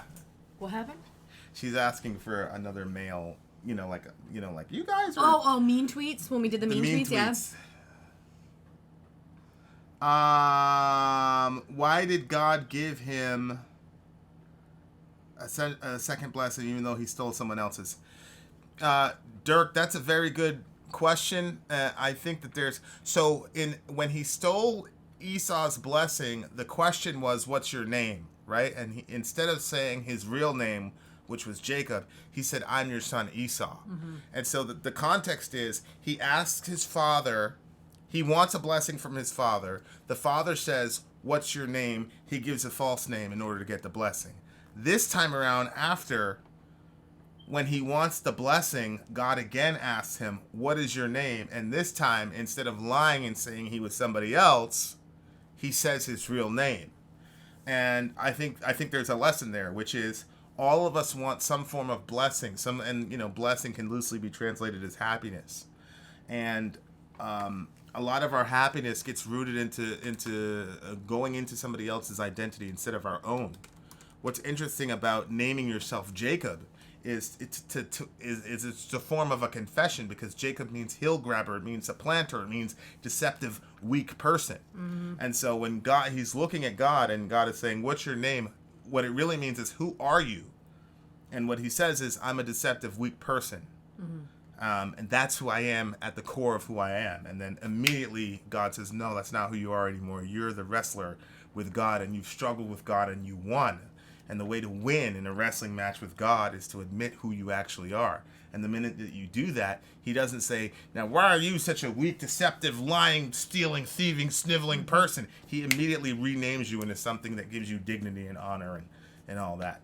And so the renaming itself was the blessing. And the lesson for all of us is, all of us want a blessing, especially from our father. There's a lot of father wounds here. There's father wounds here.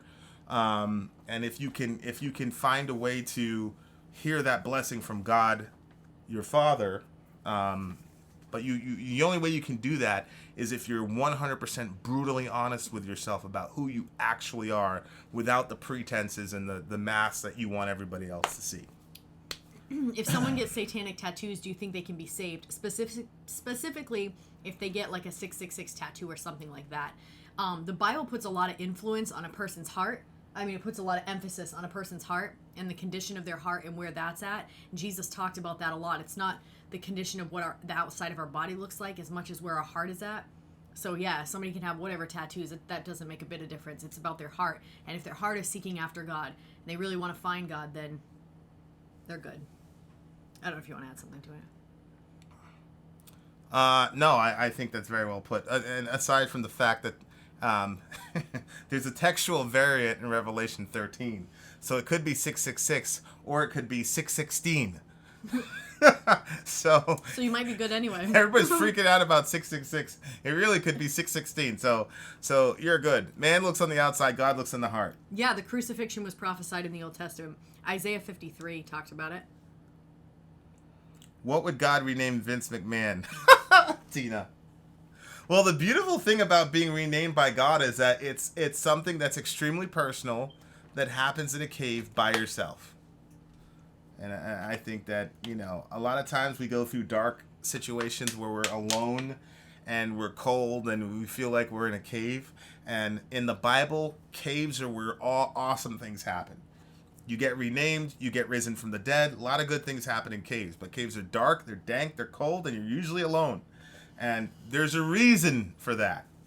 Mm-hmm. And so there's a lesson there. Yep. So I don't know what God is going to rename Vince McMahon. I'm sure it'll be something awesome, though. The big thing is that, like, a lot of times you end up in a cave, people freak out. They think God's left them alone. And it's like, no, like, let's fight. That's what you're supposed to do. That's why I've seen a lot of metal. I see a lot of metal is just people are in a cave and they're fighting their asses off trying to... Yeah. In their way, which wouldn't be like the normal way other people would.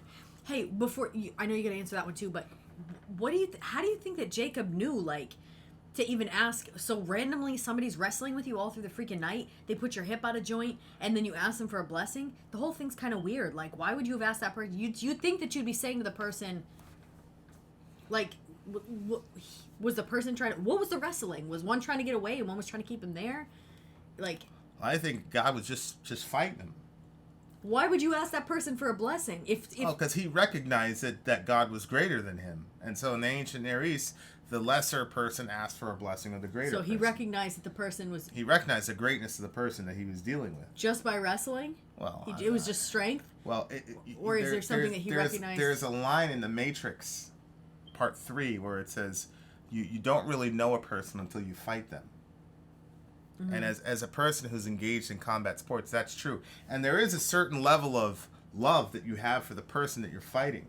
Even though you're trying to overpower them, there is a certain camaraderie that develops in that situation. I mean, I don't know how to... I mean, you've seen it. Like, they'll knock each other out in UFC, and then they'll run around like, yeah, and then they'll look... like, they keep looking. Yeah. And then they go And then they'll go down there, yeah. Yeah. So... Look, Sori looks like a big... bad biker girl, and Vin looks like a buff, mean FBI agent from the movies. Oh, boy. Okay, so you had to answer this. What? Remember? Oh, I missed this. God renamed me Tobias Forge. Tobias Forge sounds like an interesting name. Yeah. That name sounds so familiar to me. Okay, and then there was something else. What's your opinions on Freemasonry? Moshmaster, first of all, thank you very much, sir. Yeah, thank you. My opinions on Freemasonry. Well, some of it is I don't know because I don't know what they do. Because they have no windows on their buildings. I mean, let me say this. You're so funny. There's secret society. How the hell am I supposed to know? But the concept, so here's what I do know. Like, it's, as far as I know, it's a bunch of do-gooders. And then you get to the 33rd degree, and that's when you get, like, initiated into the real shit, like the Illuminati, and, like, they're really trying to take over the world and fuck shit up and blah, blah, blah.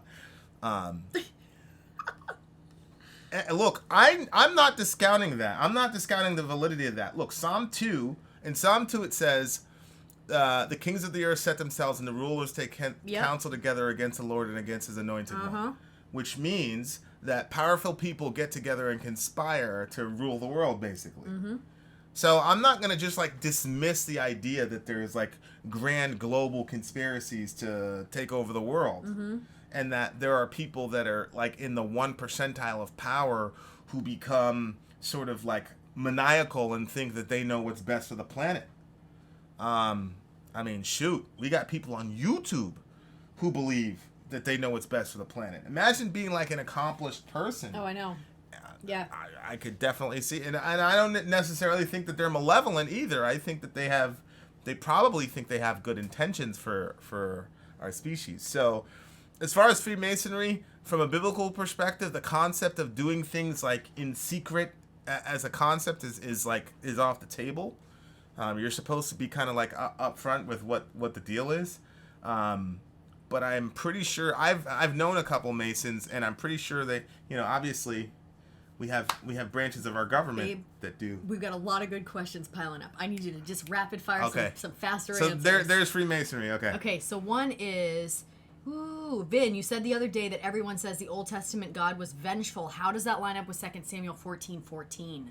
I don't know. What does 2 Samuel 14:14 say? Where'd my Bible go? Right here.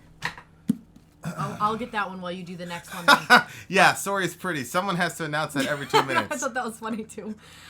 Okay, so Jay, how do we know what parts of the Bible is real if different people can come up with different takeaways from it while saying everyone else is wrong? So there's this doctrine called perspicuity, and perspicuity means that the main things are obvious.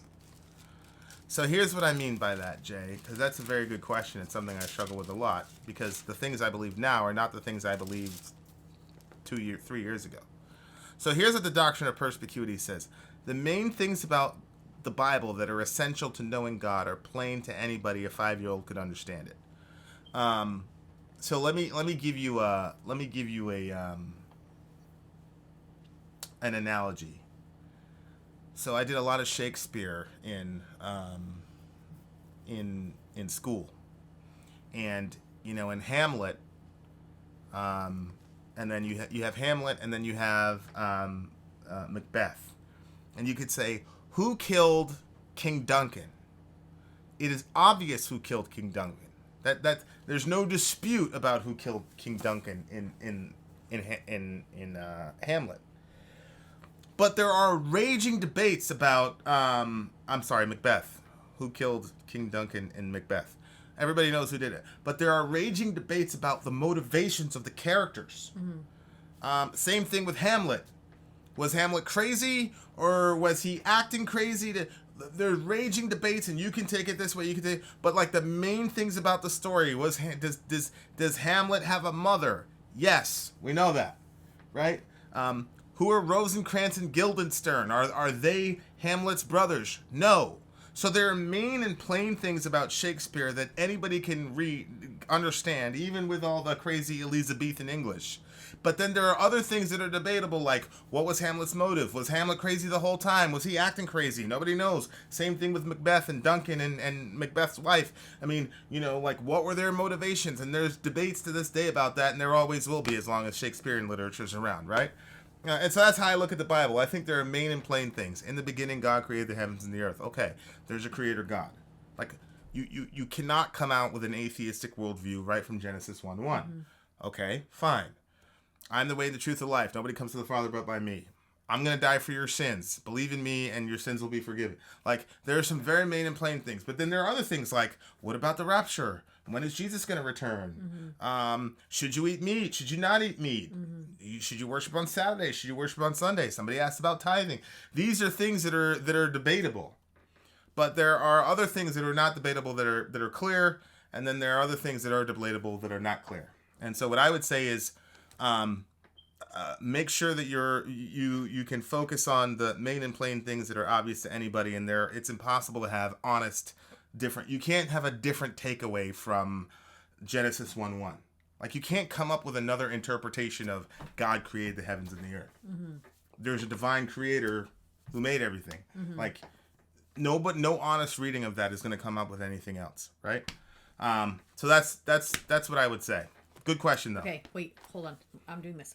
2 Samuel 14:14 says, "We must all die." Because remember that. Do you remember what the person said? About the God of wrath. And yeah, because you said that a lot of people think, everyone says the God of the Old Testament was vengeful. How does that line up with 2 Samuel 14:14? Stay there because I have another question on there that I want to get to. We must all die. We are like water spilled on the ground, which cannot be gathered up again. But God will not take away life, and he devises means so that the banished one will not remain an outcast. I agree. That's my one, guy. Right? That's why does it say God will not take away life, though? That's when the lady was trying to get Absalom back to talk. David and Absalom back together. Yeah. But why does it say God won't take away life? Well, the context is he's not going to take away life before you can be reconciled. Because the context of the passage is reconciliation between Absalom and David. For their specific situation. Well, because there's plenty of people that die without being reconciled. What are you talking about? Just as a matter of course. It's that God would rather people reconcile before? Right, it's like 2 Peter. God is patient, not wanting anyone to perish, but for all to come to eternal life. Okay. Then the other one, Vin, real thoughts on tithing.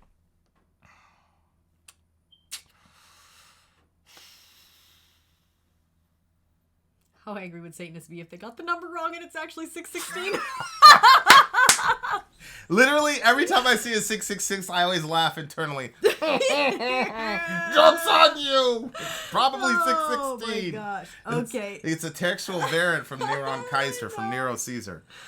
Okay, your thoughts on tithing. Don't tell them yet who Tobias Forge is. Isn't that the dude from Ghost? I'm not sure. Tool push it salival. That's the one we have to do. Yeah, you said that. Honey, are you going to answer that? What? Your real thoughts on tithing. You always back away from this discussion. Why is it so uncomfortable to you? So we were in a situation where people would ask us that question a lot because we were part of a church thing or whatever, and I never taught on it, and I stayed away from it. The New Testament, so the tithe is 10%. The New Testament nowhere tells anybody to pay 10%. It says to give from your heart and that God loves a cheerful giver.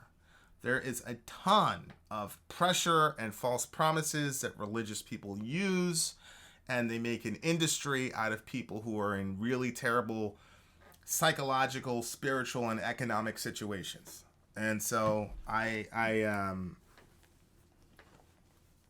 have a very, very hard time telling people, giving people a number and you have to do that. That's nowhere in the New Testament. The New Testament says God loves a cheerful giver, to give from your heart, and whatever that is. So here's what this means. To give as you're inclined by God, it could mean you only give 2%. It could mean you give 14%. It's up to you and God. That's a you and God discussion. And I would rather teach people to be generous out of their hearts from the example of Christ. Paul said that you should be like Christ, who, though he was rich, became poor on your account so that you yourselves could become rich by his poverty. And so, if a guy like Paul says that, who leaves a pretty cushy life to live a nomadic sort of itinerant preacher route and then dies and gets his head chopped off by Nero, he says that, I'm cool. But a guy with a freaking Learjet and a private plane and all this shit says that, I don't want to hear it. So my final answer about tithing is you give as God leads you, and make sure that whatever you're giving to is actually going to further the world and make it a better place. And what I mean by that is a couple things. It could be given well. It could be to your favorite preacher who is saying things that are helping people to become closer to God and better people in their communities. So that's what I think about tithing. I don't know. Does it have to be monetary? Or can it be time? Or can it be other things? Or is it supposed to be? What is that? Well, I was specifically talking about how the New Testament encourages people to handle their money. One thing I will say about tithing, though, is that the constant discipline of systematically giving away money is important to keep you from being a slave to the dollar. I will say that. I have a very, and and this is sort of why we have the discussions that we have about, like, yes, we want to go full time here, but we want to make sure that we, I have a very it's a very real fear of mine of being trapped by money. And so being able to give it away basically says, haha, fuck you, money. I'm beating you because I'm using you. You know, you're not going to trap me. So I do think psychologically that that's important to be able to not be bound by that. I agree with that. Did you ever have a pothead phase? No. Me neither. No. Okay. The Black Queen wants to know, what's your take on the St. Peter's Cross? The upside down one? Yeah, I don't know what that is either. I'm pretty sure the St. Peter's Cross is the upside down cross. Okay. I mean, church history, Eusebius, I think, said that St. Peter said he wasn't worthy to be crucified in the same manner of his Lord, so he requested to be crucified upside down. And then Satanists have somehow taken that to be some giant insult, I guess, like the upside down cross. Yeah. I don't really have an opinion on it. It's symbology. When I see an upside down cross, I think about Peter, and I always ask myself, would I be willing to do that? And I'd say no, because it increased the pains of crucifixion, and I don't have that type of devotion. But that's pretty much as far as it goes to me. Thank you, by the way, for the $2. Would I be bothered if my kids became atheists? Of course I would. My walk with Jesus has been the most life-giving, foundational, beautiful thing in my life.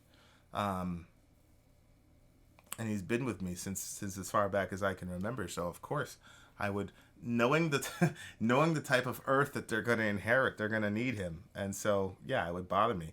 Now, is the question, would I disown my children? Would I be angry at them and all the rest of it? Hell no. No. No. They're going to we're going to build an apartment next to the house and they're going to live there. We've already decided that.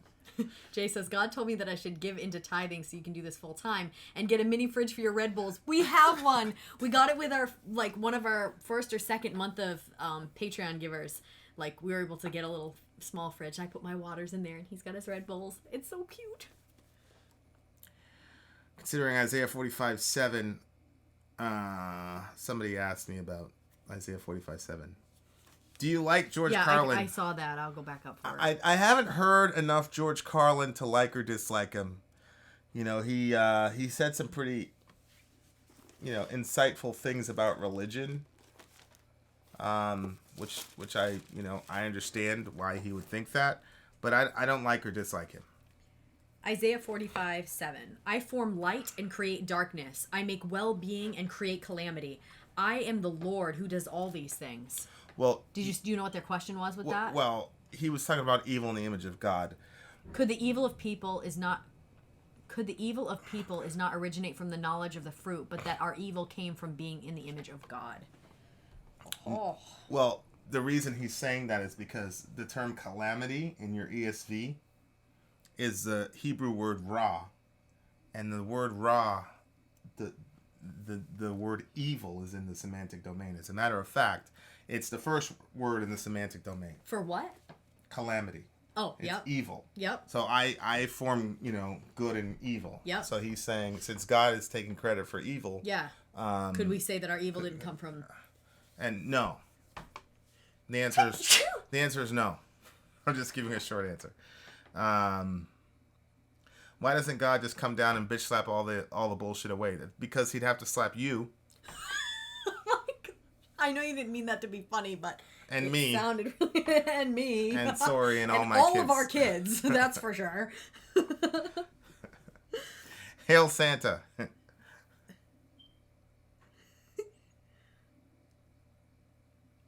Yo, I'm never here for these. Crimson Well, you're here altar. now. Thanks, D Spade. I appreciate you.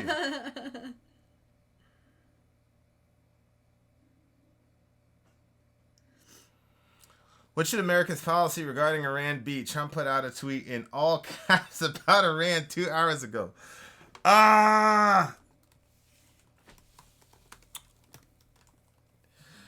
There's a passage in the Bible that says, be wise as serpents and gentle as doves, and I think that would be a good policy with Iran. I think that if you look at Iran, where they've progressed from the Ayatollah to Ahmadinejad to the current administration, it seems to me that the trajectory is less and less and less radicalization. And I don't agree with Obama's projection of weakness, in my opinion. But I also don't believe in... You've got to give, in my opinion, you got to give moderates room to breathe. And when you start stepping up the rhetoric, it's kind of like, we're watching Vikings, and you have peaceful elements on the Christian side, and you have violent elements on the Viking side, and you have moderates, and you got to give moderates room to breathe, because you will give extremists a lot of... Trump will give extremists a lot of cannon fodder, which will actually turn people from moderation to extremism. So that should be our policy. Alec, yeah. Okay, what's the eventual goal for Vin and Sori channel? The eventual goal for Vin and Sori channel is that He's the visionary, so... The eventual goal is obviously first full-time, and we've got a magic number per month for full-time. The other vision is more interactivity. So because I actually have a job, it cuts down the goal of the interactivity that we have. Yeah. Obviously, the bigger and bigger and bigger we get, the harder it's going to become to be interactive if we're doing it, two ways. But if we could say, okay, every day, babe, we're going to do 3 or 4 hours. So it takes X amount of time to do a video and then hang out with people, chat, videos, and then just expand the footprint of and the different ways in which we can interact with each other. So the movie thing is one. I'm working on that. But I think the door is wide open. We also want to go on I'm trying to say this guy's name. He said no Viking spoilers. They're only on season 3. And so yes. I'm trying to thank you. No Viking spoilers. Say his name. Say that name. What's that say? Rajan Ryu X24. That's right. Thank you for that. The other thing too is we want to be able to go on speaking tours. So then we might land in your area and actually get to meet you guys face to face. Yeah, we're gonna do the speaking tour, speaking circuit thing pretty soon here too. And who knows, maybe we can, I don't know, depending on how much we're making. If we're making decent money, maybe we can take a few of you out to eat or something with us and meet you guys. We don't have to make decent money if we're in your city. Well, you can't say that. What if 150 people want it? You're going to buy food for 150 people? 150 people would not... Okay, he's laughing, but when we started this channel, once we did the first few reactions, I'm like, this is going to get big. And he's like, oh. And then he's like, why is Social Blade saying we're going to blow up in X amount of time? Anyway. I like Floki, too. He's crazy, though. Don't tell me anything, though. Don't say anything about Floki. Floki laugh. How does post-millennialism fit into the biblical narrative, and does that mean there is no badass millennial reign? No, I think the millennial reign is going to be when the Sermon on the Mount becomes the constitution of the world. And so I think the biblical narrative is arching toward post-millennialism. So I don't know, maybe you can develop that thought for me a little bit. Oops, again. It's kind of like the same question, but just kind of said it another way. No, but seriously, why doesn't God come down and fix all the atrocities in the world? Shouldn't that be easy for him to do? Yeah. I mean, I suppose. I think for me, I look at God as the grand author. And so there's no story that you've ever read that doesn't have some sort of conflict in it. And so I think that conflicts and suffering is necessary because it helps us see angles of God and ourselves that we would not see otherwise. And I also think that some of the best art and the best experiences that we've had have come about because of our collective suffering. So I think at this time period in the history of humanity, that suffering is necessary, and the moment that suffering is not necessary, it won't be here anymore. Yep. Good question. So are we just God's play toys? No, I don't think we're God's play toys. I think that we are. I think that we're loved by God above everything else. I think God loves us to the degree that He loves His Son. But I think if the ultimate thing about loving someone is knowing someone. To know someone is to love someone. And no matter whatever warm frillies that you get in your heart about people, the only way you can truly love them is to know them. And so, how does a finite creature know the God who made them in the different ways? Well, God can tell you, I love you unconditionally. He can tell you that as a concept. But until you experience fucking shit up and hurting people and doing things that you know you're not supposed to do, and then you have God show up and say, I love you anyway, now you experience unconditional love. So, which means that there's a level of suffering that's necessitated to experience that particular attribute of God. And so, so in that sense, we're not God's playthings at all. It's God is trying to show us something about himself. And so, that's why we are where we are. That's my current state. Does that mean that when I see bodies stacked in the Holocaust, or I just saw a massacre that happened to American troops in World War I a couple hours ago, does that mean I go, oh, this is great? No, I don't. What I'm saying is these are the things that balance me when I start spinning out of control, when I start to see everything that's wrong with the world. You said you're a preterist. Do you believe Jesus is not returning? I'm a partial preterist, so Jesus is still returning. So are you going to the Temple of Ahriman or no? I don't know what that means. He was born in Jamaica. Christian black metal, is that a joke? Isn't Yeah, that because people keep asking, like, what's your take on Christian black metal? Have you ever heard of it? Yes, we have heard of it. What's your take on it? We haven't listened to any Christian black metal yet. We really need to do that this week, though. We really do. You know any bands that are? Yeah, I think there's a band called... What's up, Vin and Sori? Van.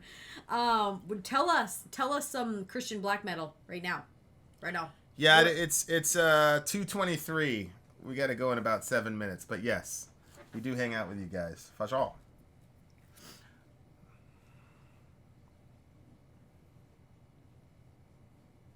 Oh, extol. Okay, so we You can got do some that? extol. Okay, hold on. Whoa. Whoa. Uh-oh. What's that mean? What? Wait a minute. Sorry, use the evangelical upbringing to translate this for me. What's my aunt bombarding me with this? You are of the God of this world stuff actually mean? Oh, what she's meaning is that, like, the devil, like, controls this world is what she's thinking. And when she's saying that you're of the God of this world, she's thinking that you're being controlled by Satan, and rather than being controlled by Jesus or God. Sorry that she's saying that to you, but that's what she means. Does that make sense? Unbelievable. But very believable. Yeah. Okay, Matthew Winter, that'd be cool. You can email us, Salamut. You can email us, vinandsori@gmail.com. Salamut2202. What's my thoughts on Antifa?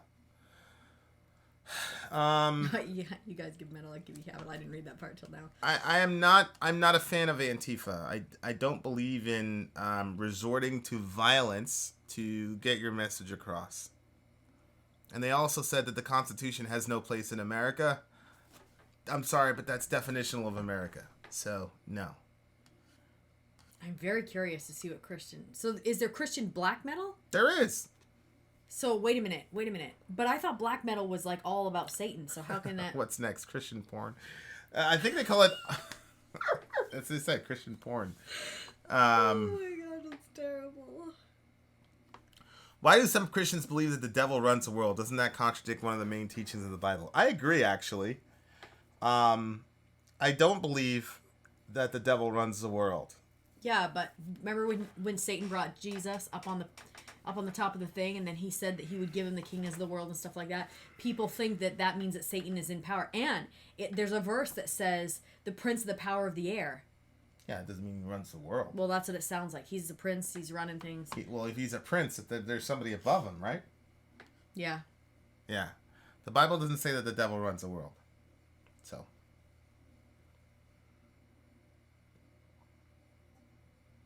What's up, Tosco? We're about to leave in like 4 minutes. You didn't miss anything except for everything.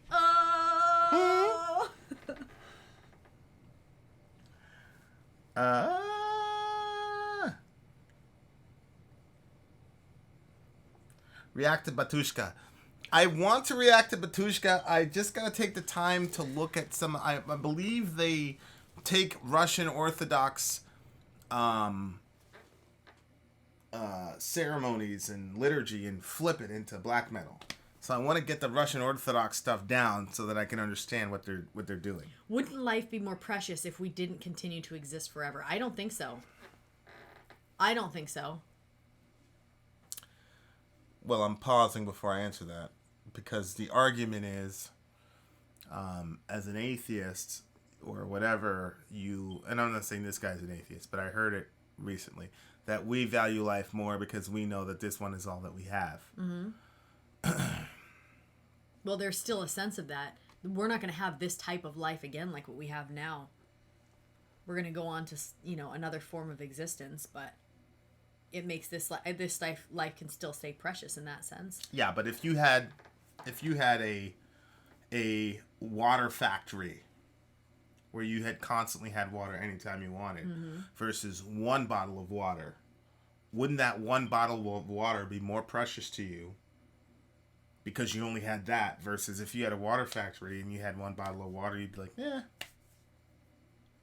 I don't know. If I was only going to have you for a day, you wouldn't be more precious to me than if I was going to have you forever. Because you get to know somebody. Well, I'm not sure. Like, for example, if you only had one day, you wouldn't fight with the person. If I only had one day with you, I wouldn't even barely know you. I'd say, hey, what's up? What's your name, Vin? Hey, I'm Sori.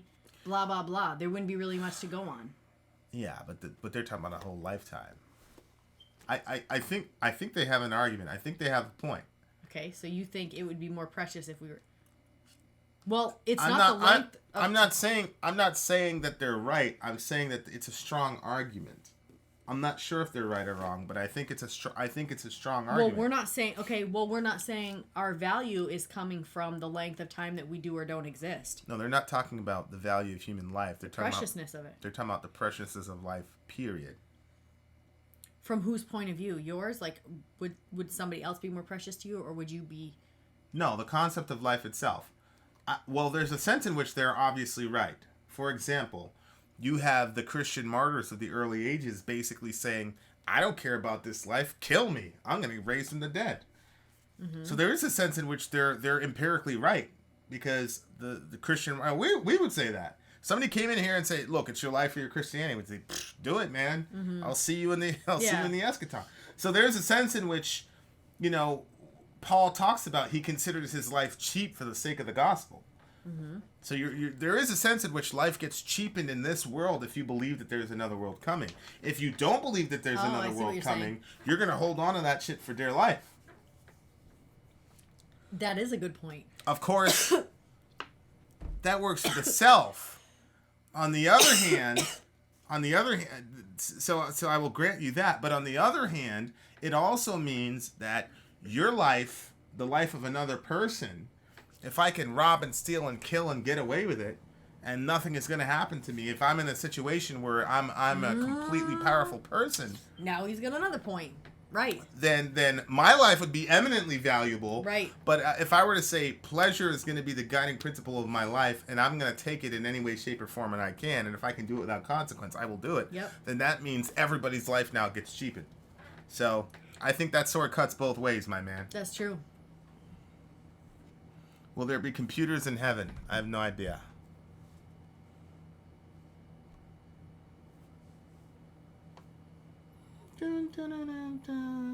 And food. Yeah, there's going to be food. It says we're going to sit at a feast. There won't be food poisoning, though. Oh my God, Brooke. I am so sorry that happened to you.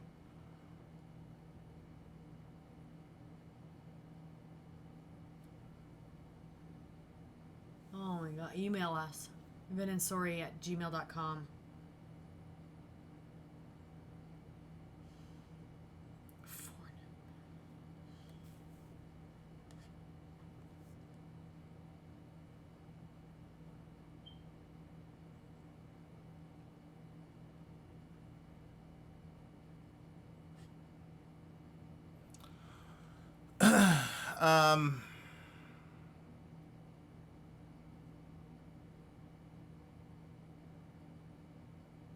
Are we naked in heaven? I hope not. I hope we all. I don't want to be restricted anymore.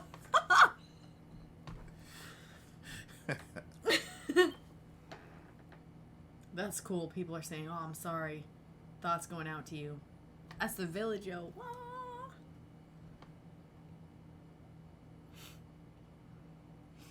No, Nexus. No animals will be killed.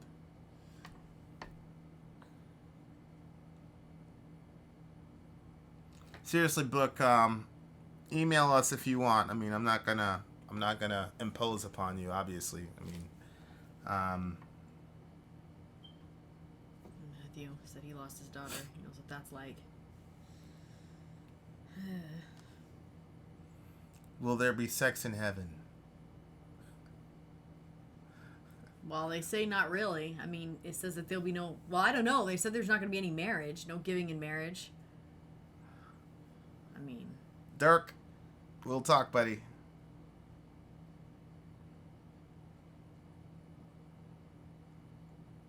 I feel like everything's always better in heaven, so I think that there is going to be... But it's would. I'm pretty sure there's going to be... You're trying to find a way. You're trying to find a way. I am trying to find a way. I'd be like, I got Vin. I'm going to be in heaven. I think yes.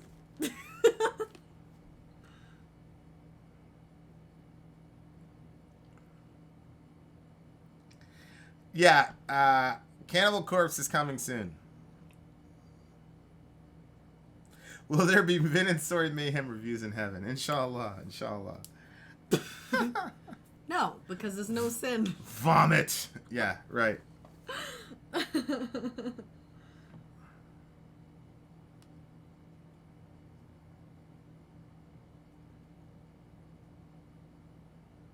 All right, guys.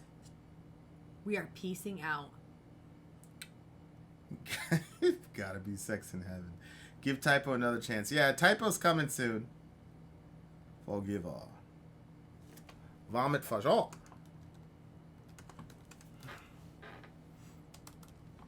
All right. All right, guys. It's 2:30. Thank you guys so much for hanging out. Thank you for all the chatters who donated. Drew Skidoo, we wanted to get a Satanist to review a Christian song with us, but we haven't found one yet. So well, we kind of have. Is she gonna? She's gonna. Oh, okay. All right. It's coming. Thank you guys for all the questions. Mm-hmm. Thank you so much, Tina, for your generosity. Your generosity in giving to one of your fellow villagers. Congratulations, Ahmed. Brooke, we love you. We're gonna be praying for you for sure. Email us. Let us know if there's anything we can do for you. The rest of you guys, good night. Hey guys, please continue to take care of each other. Mm-hmm. Not that I have to say it. Tarbakala, good for you, Shay. Jesus, Jay. Jazakallah, You Jay. better make sure you can pay your rent and stuff. I know. Kiss before you leave. Weird. Oh, I would have kissed him. Walaikum assalam, I saw he Yafshir. wasn't turning his face. Walaikum assalam, Yafshir. Rahmatullahi wa barakatuh. Blessings to everybody. We will have a video up tomorrow, 11 a.m. Eastern. It's gonna be good. All that good stuff. We love you. You guys are awesome. Curses to not Nexus. What am I saying? To Spectrum Internet. Curse you. All right. Didn't kiss back. We're He will. There you go. Bye, Salty. Oh yeah, they're saying the homies are. Don't go! Because I can't do this on my own. Don't go! Okay, so how do I end it? Whew. Go down. Down? Go to that. Click stream.